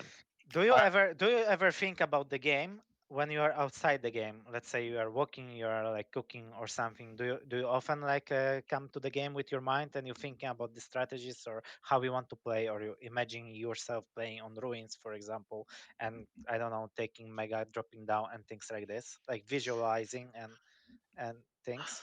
Yeah, I think that happens more when I take a break from the game, and I think it's good for players sometimes to take a break. You need to let your subconscious kind of go over everything that you've learned over, say the previous month or whatever. Then take a few days off, take a week off or whatever, if you can, and then come back and you'll feel more refreshed, and things that your mind has been working through that how do I explain it? Let's say you haven't played Quake in a while, Av3k, and you come back and you play the game. I don't know if this is the same for you, but and the game feels really fast. Like people feel like they're moving faster. Like Yeah. you're it's just taking so much more brain power to do what you want to do. And then after like a week or two of playing, the game starts to slow down and people look like they move slower and you're able to process things faster and make decisions at a better rate. And I think, but that also happens like while you're not playing, certain things that weren't instinct to you become instinctual. And so you can start spending more time. Like the biggest thing people ask, how do I get better at timing? And I'm like, well, at first it's going to be a hard habit to do, but talk about it out loud. Even if even if you think you're going to sound like an idiot and you are constantly repeating the time over and over, do it until you don't have to do it, until you do remember it after the third time you've said it. Then after this, you only have to say it twice to yourself and then you're remembering the order and things like that. Like that's And what they can also do, and what I was doing, I was timing even when I was watching demos, because otherwise I thought that I'm not understanding anything from the game because I don't know the timings, I don't know what the decisions are based off and things like this. And nowadays I'm catching myself just like cluelessly watching the game and not even really like going deep into that, not timing. I wanna clarify a point of what you said though, Shane, as well, because it's not like when you're starting to get into duel that you are timing out loud. I've seen and heard you time out loud pretty much like it feels like every stage later on in your career. Like every player has to do it if they've taken a break, it feels like. There's no shame in exactly. time out loud. No, like even still, like if I feel like there's just so much going on in the game and it's like a super important item I know will come up. It's like a really impactful point in the game. I'll just say it out loud, just to repeat it to myself, just to make sure that I got it. Like it's more difficult question from myself. Do you think that your style suits cYpheR style good? Do you think it's hard for you to play against cYpheR? Because I got my personal opinion on that, and I can say it later. But I just want to hear your. I think your opinion. When it comes to playing cYpheR, it's about one thing for each of us. One, is he timing like he should be? Because there are some times where like there's been tournaments where you could tell his timing is a little off, and so it puts him in odd places at odd times. And then the other thing is how are my mechanics on that day? Because he is the one player I would say out of all of us who can pull miracles out of nowhere in situations where everybody else would lose, but he just hits the shots. And so if you're not hitting that, you're not playing your A game. You're not playing your A game. You're not going to win, because eventually he's going to pull that off once or twice, and it's going to cost you everything. And so that's where it just feels like we've played. Him and I have played four times now. We played at DreamHack Winter 2018, and I won there in round duel. Then we played at and that felt like he didn't pick the right champions that he should have picked, and his timing wasn't as good as it should have been. So I was playing that really good shape at that tournament, and so I won. Then at Italy in 2019, I was thinking about the game and playing very well, but I think I could have drafted better. I could have drafted better and gave myself better chances on some maps, as well as that was the last tournament I used a certain set of earbuds, because what I've had happen in Quake Champions at some tournaments is the sound cards are not as good. Just whatever the sound card is at the tournament, the max volume that you could put it to just isn't loud enough.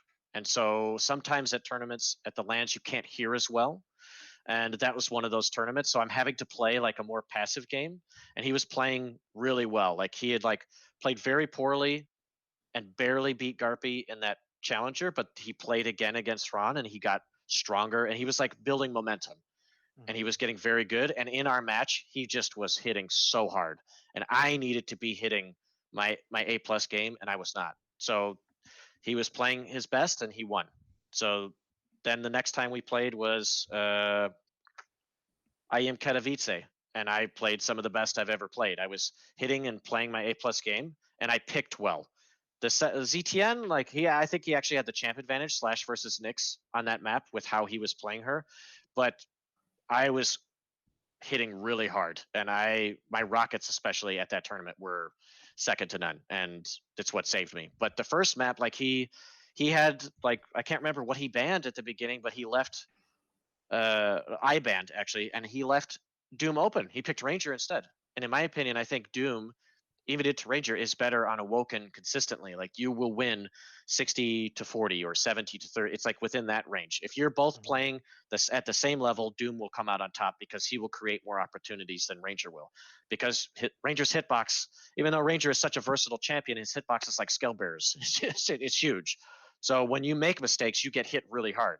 And so but then once we played when we played online for stage 3, like, there's just one, he was hitting very, very well, and he was playing his A+ game, and I needed to play my A+ game, and I wasn't. So it just comes down to, if I can hit decently well, I can dictate more of the game and, be on top of the timing.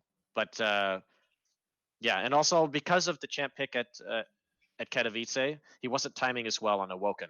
Like, that map was easier for me than it was Blood Run, and so that's also comes into factor. Whereas it felt like against me in stage 3, he was timing much better and playing a much better fundamental game. And then unfortunately for him in the finals, he did not play the same. I don't know if he just kind of like got iced because he wasn't playing for so long, because he had to wait for the losers bracket to finish. Like, sometimes that happens to some players, and then you're not playing at that super focused you're not like in the zone, essentially. And that's kind of what it looked like. Whereas Kilson he was in the zone that stage 3 finals. He was playing fantastically. So yeah. I've got one more sort of topic to approach before we go into questions from the audience. And this is to do with something that we've spoken about in Italy and probably numerous other occasions, is because at some day there will be a review of your match versus Evil, QuakeCon 2016, right? At some point, one day. there needs to be like the ESL Classics kind of full, like, it wouldn't do it justice to do just a sort of like tepid, half-assed kind of. You need like a real production to go through it and slow down. Did it feel different, the fact that it was pretty apparent at that point it would be the last big final of Quake Live? Like, did you get a different feeling from other LAN finals that you've won? Yeah, and also such a weird event because I had to play him for seeding. Yeah. And so I already beat him then. Then we had to play in the upper bracket, and I beat him again, and I won so at this point I'm like 5-0 over him. But then he potentially has the chance to beat me in the finals, and I still have, over the course of the tournament, a lot of map wins. But he played in that final the best that he's played against me at any point, even better than when he beat me at DreamHack Winter 2012, I think it was. Yeah. He finally just like clicked, everything felt comfortable for him, and that was the hardest Quake Live final I ever played, hands down. It was just, and I was trying I wanted to try my hardest to win, and because I knew it was likely going to be the last one, and B, even though like I respect Evil and as good as he is, I wanted it to be like, I didn't want there to be any question over the last few years, like, who was the better player. I wanted to be that guy, and I'm very lucky to do it, because I actually had to pull out some cYpheR-esque magic on the last map to win. I hit some ridiculous rockets, and I was in this situation. I was like, you know what? I normally never play like him, but what would cYpheR do in this moment? What would he be doing?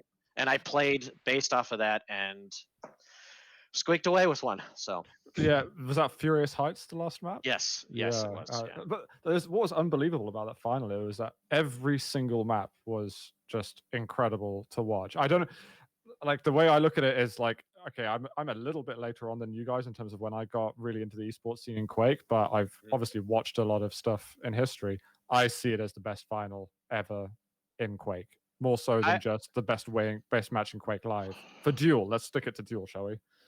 I think it's probably that or the QuakeCon 2010 cYpheR Cooler final. Those are probably the two closest ones out of them all, I think.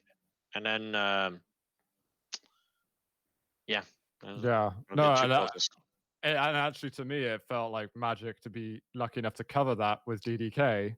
But it was, dude, it was such a messed up format. But the thing is, when you had that interview with cYpheR at the end, it also felt super, super raw because there was essentially like no real production. We had diva microphones. Me and DDK couldn't actually hear each other talking at any point because people were just Oh, wow. screaming in your game.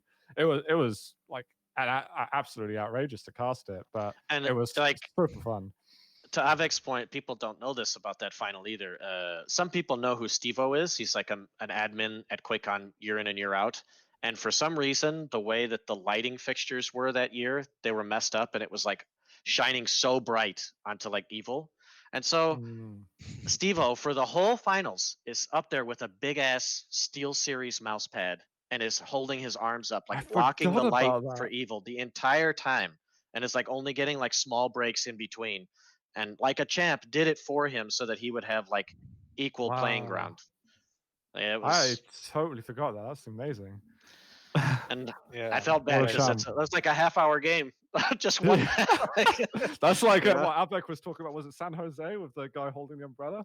I can't remember which way you said. Game Goon, I think, right? Yeah, in Oh, Spain, okay. in Spain. So But it's crazy. It's still crazy. I got another question because people always like asking things, Rafa. Like you are the guy who has the highest sense at the moment, in my opinion. You are on 2.25. Dramas has a 9 centimeter 360. Oh my what? god. Anyway, still you are on a very very high sense. It's like because of Overwatch, or do you think like why do you use such high sense in Quake Champions? Do you think it has advantages like nowadays? How do you keep your aim so good? Because you also improved like aiming like last year or two, like 2 years ago, and still with this high sense, like how do you do that? I think it's a few factors. One, in Quake Live and Quake 3, I always used mouse Excel, and I used a lot of it. And Mhm. that was part of, I really valued movement and rockets. And Excel really helped me with flicking rockets to the proper prediction spots, and my movement was really crisp and good. Rocket jumps are really good, but it could affect my tracking sometimes. And I think like you'd see some tournaments where my aim was just on in Quake Live, and then other tournaments where it was inconsistent. And I Mhm. think that was due to mouse Excel. It's not that mouse Excel is bad, just with the the amount that I used back then, it was a lot. Yeah. So Was it 0.5 or something? Or yes, it was like 0.48, 0.5, and then I had so much? a decent sensitivity on top of that.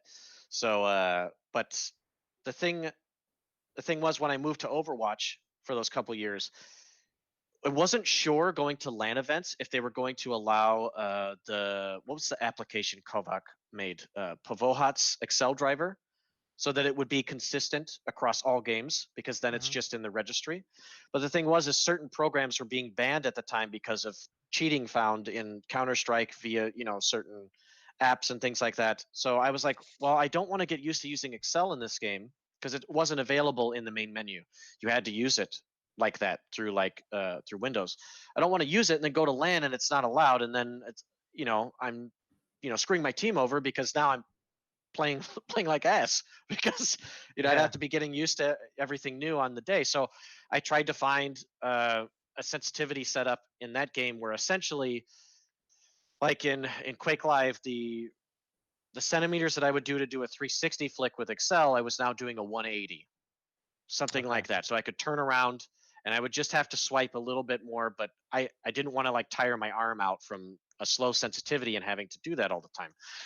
Then you go to Quake Live, the Quake Champions. I was playing Overwatch at the same time at the beginning, so I was like, well, I don't want to add Excel and be going between two different games. And also, Quake Champions had air control, and air control is much better and much smoother to use if you just have sensitivity. It's not Yeah. based off of snappy movement; it's nice, smooth flowing.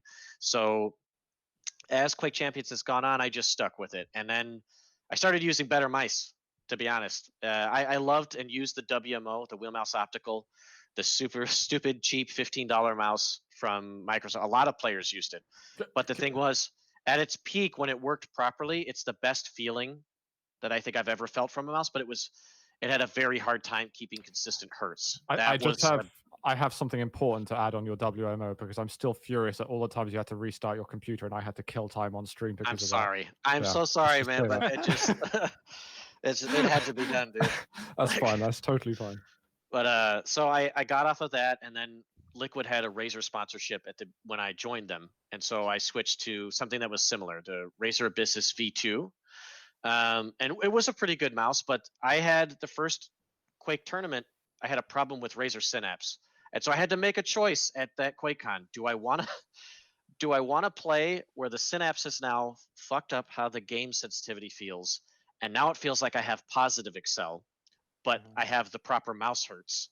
Or do I want to play without it and have the sensitivity and flow feel normal, but now the hertz doesn't react properly because I'm not running Synapse? So once Alienware bought out the hardware rights and let us use whatever we want, I started using the Zowie EC2A. I tested a bunch of mice and I was like, this sensor feels the best for me in combination for how, because some mice tracking feels great, but flicking doesn't feel accurate at all. Other mice flicking feels perfect, but then when you're tracking, it's like goes in a curve instead of a straight line, or it's like too rigid. But this one has felt kind of like the most balanced.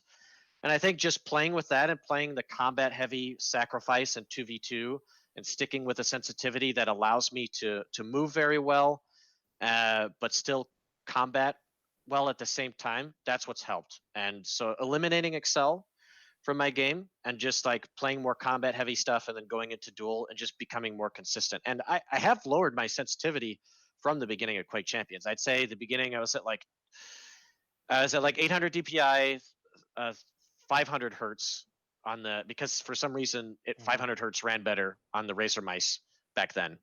And then now I'm running 800 DPI, 1000 hertz on the Zowie, but my sensitivity is no longer like it used to be, close to 3. Whereas now it's like depending on patch to patch, it's like 2.28 to like 2.36 is like the range. I just kind of adjusted if the game feels a little different. Because like sometimes they improve performance, so then the game it feels smoother and faster, so you have to adjust a little bit. That's about the range that I'm at now. I think right now I'm like 2.32 is what I'm currently using. So it's not as high as I thought, actually. No, yeah, it's still pretty high compared to other players, but I think it's very high. It's second best. It's second highest. Yeah, I use 1.3, 1.4 with 800 DPI. So With how much it just doesn't feel like 800 DPI, but it doesn't feel like a million miles away. It's like within the realm of. That's like 3 times lower than. That's like 3 times lower than him. And you say it's not high? It's not. It's high, but when I play defrag, I would go to 1.8. So it's not like. That's 2 times lower than him, and you still say it's not high. It's like close. It's close. What? It's so, close. Like, it's yeah, like it is. milestone, man. But if 1.3, it's like 1.3, and 2.3 is like a milestone. Yeah, but 1.3 and 1.8 doesn't feel ridiculous. Yeah, but so I'm just saying, I don't play on 2.2, 2.3. I'm just saying, I was just making a courteous little side remark. I didn't realize you were going to be a bitch about this. Jesus. Because it's huge difference. Yeah, and kind of the reason why I've still stuck with trying to play with something that's like mid to high sens is because I like to have balance in my fighting. Because you look at some players who have a low sensitivity, if they're set up for that fight and they're or their long range distant hit scanning, they hit very well because that's what their sensitivity is kind of designed to do. But in this game, when you have fast champions and you're getting in their face and they have a low sensitivity, it's kind of hard to turn around and fight accurately with shotgun and rockets. Whereas like if somebody is rushing me like that, I can be prepared, to fight for that. And my sensitivity is not too high to where I can't track well either. And that also helps because I've gotten better at setting up my angles going into rooms. So like I'm resetting and recentering my mouse and my crosshairs where it should be based off of where I think they're going to be. And so I can react more accordingly to where they're going to be at. Plus the movement is easier. Is it Razy? Is it Razy that's got, sorry to try, is it Razy that's got super low sense? Because one thing I found about Quake Champions is I kind of need higher than average sense, at least compared to Quake Live, because cross sliding, the movement, CPM stuff, like I had to raise my sense when I played Quake Champions. I was like, my arm is aching. Cannot even move it after a session. Racy's a strange subject because I think, in my opinion, 2 years ago, when he was just joining Maestro, he was still playing on a different mouse at the time. And I think his combat skills, like from QuakeCon 2017 to like when he beat me at Italy that year, that was like the best mechanically aiming wise that he has played. And I think like since Since I think they're sponsored by like Logitech now, I think. So I don't know exactly Yeah. which one he's using, but since then, it's not as though his aim is bad, but his dodging is different. It is much Right. different now to play him today than it was back then. And I think like he does well because he has to play against the European players a lot, so he could kind of like he plays around fights a little differently. But I think it's definitely impacted his game. That's something where I think if he either found a different setting on his Logitech mice, or if he was able to play with something else, then maybe his mechanics would be back to where they were. Because Yeah. I don't know if you feel that way, Avik, but that's what I've noticed from him, in my opinion. Yeah, I agree. But also, I wanted to ask you quickly, like, what do you do before tournament, like outside the game? Do you care much about the food? Do you like to play when you are fasting, so with This empty is last stomach? question before audience questions, just Do you because like to I eat? have No. to manage. Do you like to eat something before? How do you sleep? Like, do you try to get more sleep or like a bit less sleep? Like, do you do any sports? Do you feel like you need to do sport to do well, or you don't need to do sport to do well at all? I probably should do sport to do well, but I typically haven't. But the thing is, like, I I eat okay. Let's say like during the stages, right? But then once the tournament hits, I start eating much better, much healthier. I'm not eating any greasy food. And the biggest things for me are hydration during the tournament day. I might be drinking, let's say like in the morning, I'll have like it's too early to drink a Monster, let's say, so I'll drink a little bit of coffee, but then I'm making sure I'm drinking a lot of water to stay hydrated so that you don't feel that crash. And then once I'm like, let's say, drinking a Monster throughout the tournament, for every sip of Monster I take, I'm taking 2 to 3 sips of water, because even though like it does help you feel energized and focused, if you don't, you will crash, and you cannot be crashing during a match. You Yeah. have to be staying hydrated. And as far as fasting is concerned, I just try to. So let's say this last QuakeCon, first 2 days I ate pretty normally, like a decent breakfast, but then tournament nerves happen on the last day, and so I just try to force myself to eat as much as my body will allow me. Like, and then I'm like, okay, I can't eat anymore. I'm too nervous. And so then I had to play my match. But then, I know that there's going to be some time between my games. I have to keep my energy up. So I just go and try to find, some food or order some food to that I know is going to give me some good energy. So like a good salad with chicken or something like that, or like sometimes like Asian food. I can eat like rice and other stuff. Just make sure it's, like I said, it's not too greasy, things like that, and just make sure I'm getting good nutrients throughout the day. Did you ever try to play like without food at all? For example, without breakfast, and how your mind reacts, how your brain reacts? Because for me myself, I think like food is slowing me down. Like especially carbohydrates are making me lazy.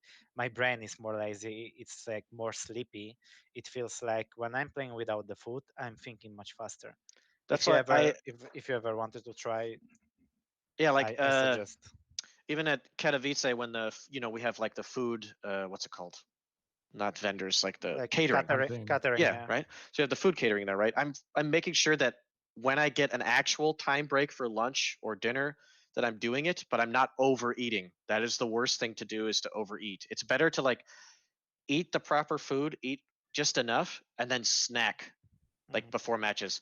Eat like almonds, or certain types of nuts and stuff like that, or like something I like to do is a little bit of chocolate will help sometimes too. Yeah, Just gives you a yeah. nice little bit of boost. You don't eat too much, but you just want to make sure that you're not like crashing, because that actually happened to me at QuakeCon 2019. The second day I was like super sick, like people were starting to get like the con flu or I whatever. remember this QuakeCon. And I yeah. That's from this QuakeCon. Yeah, buddy. Now you So- gotta give me a jersey. You gotta send me one. Still. Yeah, I'm always forgetting. Next time we go to the LAN, I'm gonna bring you. All right. See you in 2 So- years. So, Hopefully. so that I've understood it, stay hydrated. Don't accept drinks from Sirius. Understood. Oh yeah, don't do that. I would have gladly accepted one, like that story. If it was I would the have next gladly accepted day. one the next day, but I'm like, I've already had one. I'm done. Like it's over. You got so offended. And that's why Sirius never made it past top 8. So anyway, Avik, don't talk about your PGL experience. We're going to go into questions because there's been so many, and Pete has been very kindly collecting them for us. So I'm gonna try it like do as quick fire as possible, just because I'm Okay, aware I'll of how try much to. time Yeah, I'll we're keep taking. the answers short. This can go to like both of you, I guess. Microsoft asks, do you feel your aim worsening with age? Nope. It's gotten better, and I think that's due to monitor technology and better mice, and just quality practice over quantity. I think it's up to the practice, not the age. So I've still got hope. Amazing. So as a Nixia Dash, Rapha, do you think Microsoft should try again with a new Quake like that? We kind of a bit like we touched on earlier. Can't really say. So, which upcoming challenger in EU NA region? This is a question by JB Sai, by the way. Which upcoming challenger in NA EU region are you most looking to play in season 2, stage 1? So, I mean, maybe it's a bit more apt to say to see play because there's such a mountain to climb to get through those finals. But maybe anyone you had your eye on. I've noticed a lot of NA players that I don't recognize the name of, for instance, in their challenges. So yeah, there's some new names, but I think from the NA side, it'll probably be Sib or Genic is my guess. Maybe what's his name from? I think he's from Chile, Supreme GTI. If he's rounded out his game, he could possibly make it to. I think didnt is there as well. Is he playing again? I haven't really followed the challengers too closely this time. Like I think he did this weekend and qualified to the final. Also the final week, so he'll have to. Okay, he'll have a tough bracket, but yeah. And I think everybody just wants to see Sirius. They want to see what kind of shape he's going to be in, and what he can bring to the table. So, those are probably the two. Sweet. Av3k, did you have any thoughts on that? Well, I think for Europe it's gonna be Garpy and Sirius, because Hron not gonna participate in challengers because he's gonna clash with his finals with Apex. That's it. Okay. Here's a strange question here from VZ9947. And here's an unpopular question. Was Rapha disappointed he didn't win the Asus Cup back in 2010? Do you remember this? That would have been nice. That would have been nice to win. It would have been. But that was to put in. There was how do I explain it? The QuakeCon patch that came out that year, 2010, is when they added all sorts of different Excel values to the game. It used to be you just said M_Excel or CL_mouse_Excel was what it was, but then they added mouse_Excel offset, mouse_Excel debug, mouse_Excel filter, and all this other shit. And all my sensitivity was I went into QuakeCon 2010. The patch was put in like a day or two before, and I wasn't playing with the same setup. It took me like 5 months to find the proper settings for it to feel like it used to feel for me. So it was like each tournament I went to, I was playing with something different, and so it was pretty difficult until we got to DreamHack winner that year. Fair play. Question for both from cYpheR. Do you think that more champions in the game would improve the game as a whole? Or I'm trying to interpret the question a bit more. But, I think there's a unique champion or two that could probably be added to the game, and it would add some extra depth. That's what I really love about Quake Champions tool is the different champions and how you have to strategize and play around that. So yeah, more the merrier. Yeah, I agree. A question from Death Row with a Kappa face at the end. Rapha, how do I beat you in January? You can answer that however you like, or not at all. Oh man, dude, I just want to say, dude, good games. You guys played really, really well, and just keep at it. So it's really fun to be playing at that level again. It really is. So, and hopefully we'll have a couple more teams to play at that level, at the next tournament as well. So I think everyone needs to know that America's really good at team games in Arena FPS too. So remember the question you said, or you were asking about what Diabotical is doing well? I think they're designing their maps around 3v3 helps, because if it was a 4v4, there'd be too many. There'd be you'd stack the teams right away, and then you'd see a huge fall off. Where now, we have to split up a bit more.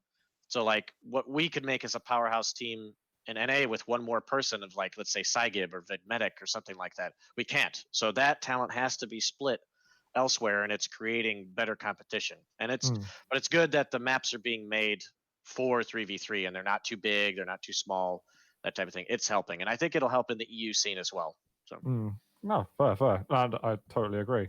Pyron True Fan asks, "What is the plushie in the background?" Which reminds me of what you mentioned before the show. Oh, Where it's you are. Jahar is thankfully letting me do this podcast from his place. It's from some horror movie. I don't remember the name. What? From Trick or Treat, I Hi, guess. Jahar. So.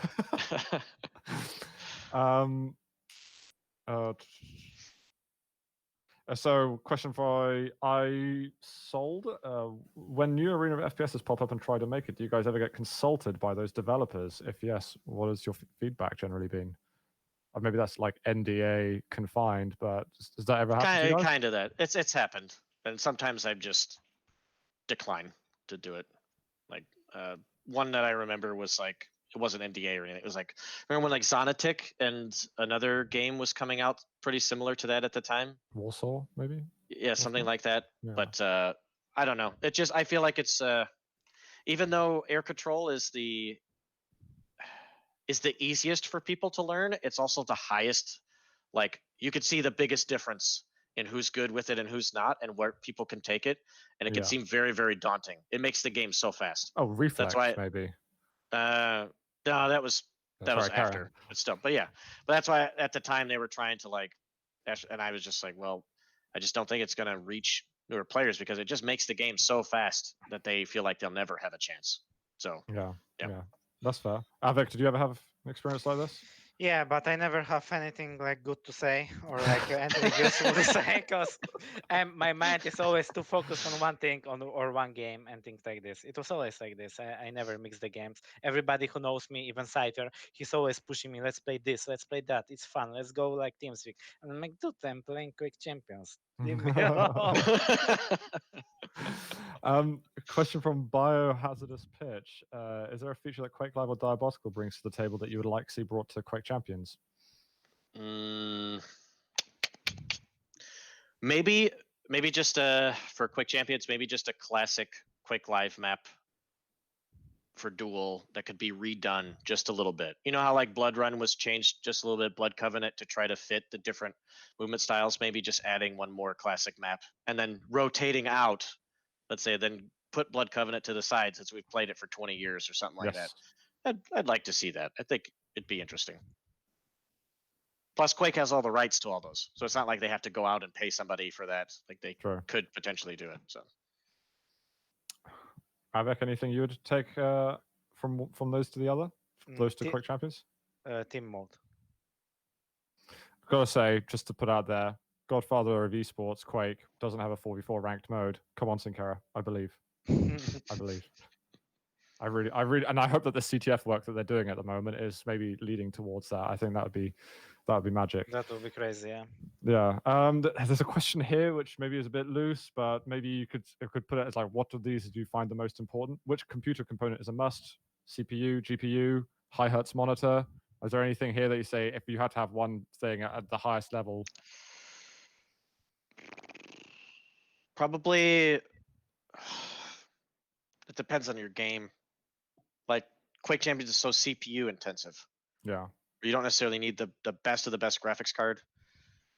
But man, I still feel so sorry for so many people out there that are playing on 60 hertz and 75 hertz, and they're like, yeah, my game feels great, or I don't know what you guys are talking about. I'm like, have you never experienced playing on even just 144? Like the difference that it makes in your play, and like, yeah, having a good monitor nowadays is chef's kiss. This leads me very nicely onto the next question. Someone asked from Noxious: have you tried 360 hertz monitors? And if so, Yes, what are your thoughts? Alienware sent me one 2 weeks ago. I think it was 2 weeks, and I will say it's been a little bit of a struggle to find the right settings for, like, let's say, an NVIDIA control panel between Quake and Diabotical, just because of the engine difference and how they react to the technology. But once you find the right settings, we're back to CRT days. It is that good. Like, I am really happy to have one. Sweet. For Actually, have you tried a 360 hertz monitor, Avik? No, but I really would like to see that because I know Rapha tried it. I spoke with him privately. We see that Sparty is playing on 360 and he started to win all his matches. So He's it's got like, he's got 2 of them as well. Maybe you can get one from him. maybe. And what I think about hardware, I think really what people underestimate is RAM. I Yes. think it's very Indeed. important. Good shout. Good shout. Rapha, question from Tickle My Apex. Just wanted to say that really bluntly. Do you plan on continuing to compete in both Quake Pro League and Diabotical team tournament events in the future? As long as the schedule allows, yes, I want to. I'm having so much fun playing team modes again with the Hang and Wes, and being able to play Quake at the highest level. Like I think we're in a really blessed situation right now. Like with how the state of the world is, we still have something to compete for, to earn money. Like the fact that the money that we're playing for now compared to the years that we played, Quake 3 and Quake Live, and the only top 3 made any money. That's it. Whereas now it's like nice and distributed, and everybody is like really pushing to be at the top. Like as long as I can keep doing it, I'm gonna do it. So I definitely think that's something esports in general is doing a lot better now. Is that trickle down effect of prize money? Because it was brutal before. You have to, otherwise you can't sustain it even as like a hobby, like an extra hobby if you're putting that kind of time in. So I like the change that's happening. 100%, 100%. There's a question here from Sirius Skeletor. A question for all of us, actually. Oh, that's me as well. What was the first game you ever remember playing? Anyone can jump in. Quake 3. Really? Wow. Oh, and before I played some shooting ducks or things like this on TV, Yeah, okay. Nintendo. Yeah. Like Super Mario Brothers, or my first yeah. memory was watching my dad play Ninja Gaiden. Like he brought it home one night when he just got the Nintendo, and I just remember watching him play in front of the TV all night. Amazing. I was like 2 or 3 years old, something like that, really young. So mine was either Super Mario Brothers or Worms United and Reinforcements. I had that on the PC. I don't know. I also played Rambo, like with my neighbor. You had screen like separated like horizontally, and he was on top, I was on bottom, and we were fighting with one monster. With 2 Rambos. I don't remember the name of the game, but it was shooter. I'll go to the QC Grinders question, which actually brings up a topic that we never talked about at all. Predictions for the stage finals placement. Will Rapha be able to win back-to-back? And it's a totally different format as well as compared to the others in remote play. I mean, that's the goal. I'm trying to shoot for it. Like I just like, I know Avek's trying to win. He ain't trying to just get 3rd place.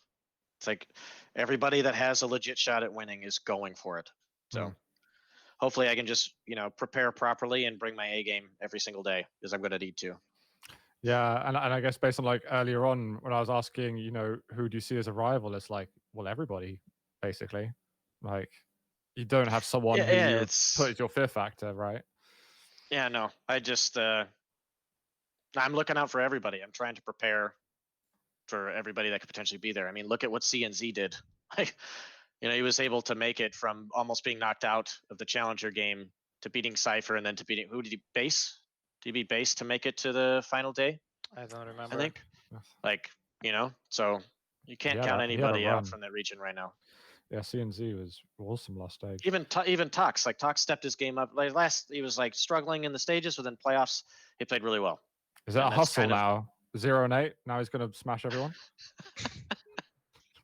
I mean, if I were him, I'd want to win the money for week to week. Now, each map matters, but if that's what helps him get motivated for the playoffs, then so be it. Yeah, absolutely. I'm only going to ask a couple more of these just because we've been taking so much of Shane's time here. I'm going to be careful of some of the ones that I pick. So this is based on, I was mentioning CTF because there's been some updates. Have you tried any of these? Because there's a question from Driesman. With the changes that are being tested for CTF and Quake Champions PTS, do you think Quake Champions should try CTF esports in the future or just stay with Duel? I mean, I think if they get it balanced and they want to do it, I love team modes. So CTF was like the first team mode I ever got into and then I loved. So, but it's clearly been imbalanced for a while. So hopefully the changes that they make will even just make it more pleasurable to play. As you said, what if they add it to 4v4 ranked? they like add that instead of having dual and 2v2, maybe they change it to, dual and CTF, and then yeah, who knows what happens from 6 months to a year from now. Have you tried the flag drag at all? No, I have not. I've been so busy the last couple weeks with just practicing for my opponents, trying to get the best seed for the playoffs, and then all the team practice. And because right now, like let's see, Waz and Dehang have like regular jobs that they work, and then they're practicing. So I take it upon myself, like during the day. Excuse me, I'm taking it like to be like the captain type role. So I'm the one doing the VOD review for us a lot. So I'll do all of that, and I'll take some small notes, and I'll give it to, these are our small goals that we're going for this week into these scrims. Awesome. This is what we need to work on, type thing. And then of course Waz and Dehang have like things to add, but I'm trying to take that on because it just makes sense. Like they're working their normal jobs. Like I'll put in the time so that we can have success. I respect that a lot. That's awesome. Fleas asked, what do Rapha and Av3k think about the rotating maps? Good variety or unwelcome change? You touched on that very lightly about maybe see you later Blood Covenant for a little bit. I think it's going to be good. I think so. I think like I would personally like to see just the old maps phased out, like just Quake Champions maps type thing, and then maybe if you, like I said, you bring an old map, bring one we haven't played yet the last 3 years. Bring something from Quake Live that hasn't been brought in, that is a little more fresh, and then we could play it then, type thing. Yeah, like Sinister, Toxicity, Furious Heights, they would all probably be pretty good. I mean, we could even, we could try to play Airwalk, but I mean, that would be a bit crazy, with the different movement and stuff. But yeah, there's definitely some maps I think that if you made a few tweaks, they could fit Quake Champions pretty well. And a question from myself is, actually, I don't know, because I've heard that you had a practice game against somebody on this, the Vestibule of Exile, is that what it's called? The Frosty map? Yeah, I played Maxter like 5-6 games. We were testing it out. I actually, let's just say, I've been very pleased with a Deep Embrace. I think it has, based on when it's picked in the series and the champions available, it's a nice, super fast, action-paced map, or it's a nice tactical map. It has a nice mixture and flow to it that you don't see with a lot of maps right now. It's normally like one kind of play style on each one, which is fine, but it's nice to have one where it's pretty flexible. Whereas Tower of Koth is, in my opinion, it's too big. It's kind of like ZTN again, where it's too easy to play defensive. It's not. It doesn't seem as skillful to do that, and I feel like even just for playing it 5 times, Exile would be a good replacement if Tower of Koth went. I think. Like I think it's going to be. You're going to see a lot of different champions viable on that map, and it'll be pretty interesting. Yeah, I thought the sizing of it looks really cool. Actually, I'd love to see it getting played competitively. I just hope the next map doesn't have pitfalls. Just add them, please. I like them, man. There's so many in Deep Embrace. More. Now there's even more on Exile. Like I'd rather see a map like let's see, because look at CK, right? And you have like the little puddle of lava like in this corner. No, like let's have like a heavy armor that's like in the middle of a section of lava where you could jump to it and you could jump and get out. But if you're being fought there, you might fought in like some hazardous like stuff where you're not instantly dead. It could just help impact some fights, type just thing. Make eye to eye, just eye to eye, and pretty much everywhere is death. Let's go. Let's go. Av3k, did you have any thoughts as well on the maps at all? Yeah, I want eye to eye. And Veil back. I would like to see Veil back. I think it's interesting. I like Veil. Yeah, I like Veil a lot too. I'd like to see it back. Awesome. Well, guys, I'm going to... And the M17 maybe. Let's study a lot of jump pads is also crazy. The CTF version. Oh. I'm going to start outroing a little bit. So I want to thank all of you guys so much, but I'm going to thank you more in a moment. I'll see Shane, it's been such a pleasure having you on. Have you got any like last comments, thoughts, words? Oh, just thanks for having me on, guys. Really appreciate it. We'll hopefully do this again in the future at some point. And then, just really appreciate the support from Team Liquid time and time again, and what they've allowed Dehang and I to do the last few years, and now going into Diabotical as well. And yeah, because I remember there was like a point where I was like, guys, just fucking believe me. I am gonna do this. Like, just I knew, like, I was so motivated, and I was like, I know, like, the first like couple months didn't work out. It's like, but I know what's wrong, and I'm gonna fix it. And they took the chance on me, and they believed, and I'm glad that I was able to prove them right. Well, prove myself right, and make them proud in a sense. Amazing, amazing. Av3k, my trusty co-host, who really did all the hard work for me today. Have you got anything you want to say? You're lucky. Well, I would like to say thanks to Rapha for accepting the invite. I was waiting for this podcast for a long time. I just wanted to pick the right time for him to be able to speak like Yeah, freely with thank you. his mind. Thank you, co-host. Thank you, Pete, for like helping us, because like basically Pete like set up everything and he's setting up everything for us. Everything what you can see on the Team Endpoint YouTube channel, like our podcasts, our past broadcast, it's also thanks to the Pete for making stamps and uploading it. So thank you guys for being here today. Awesome. Yeah. And thank you, both of you, as well. I want to echo my sentiments to Pete. He's doing a lot for us, and I appreciate his unwavering support.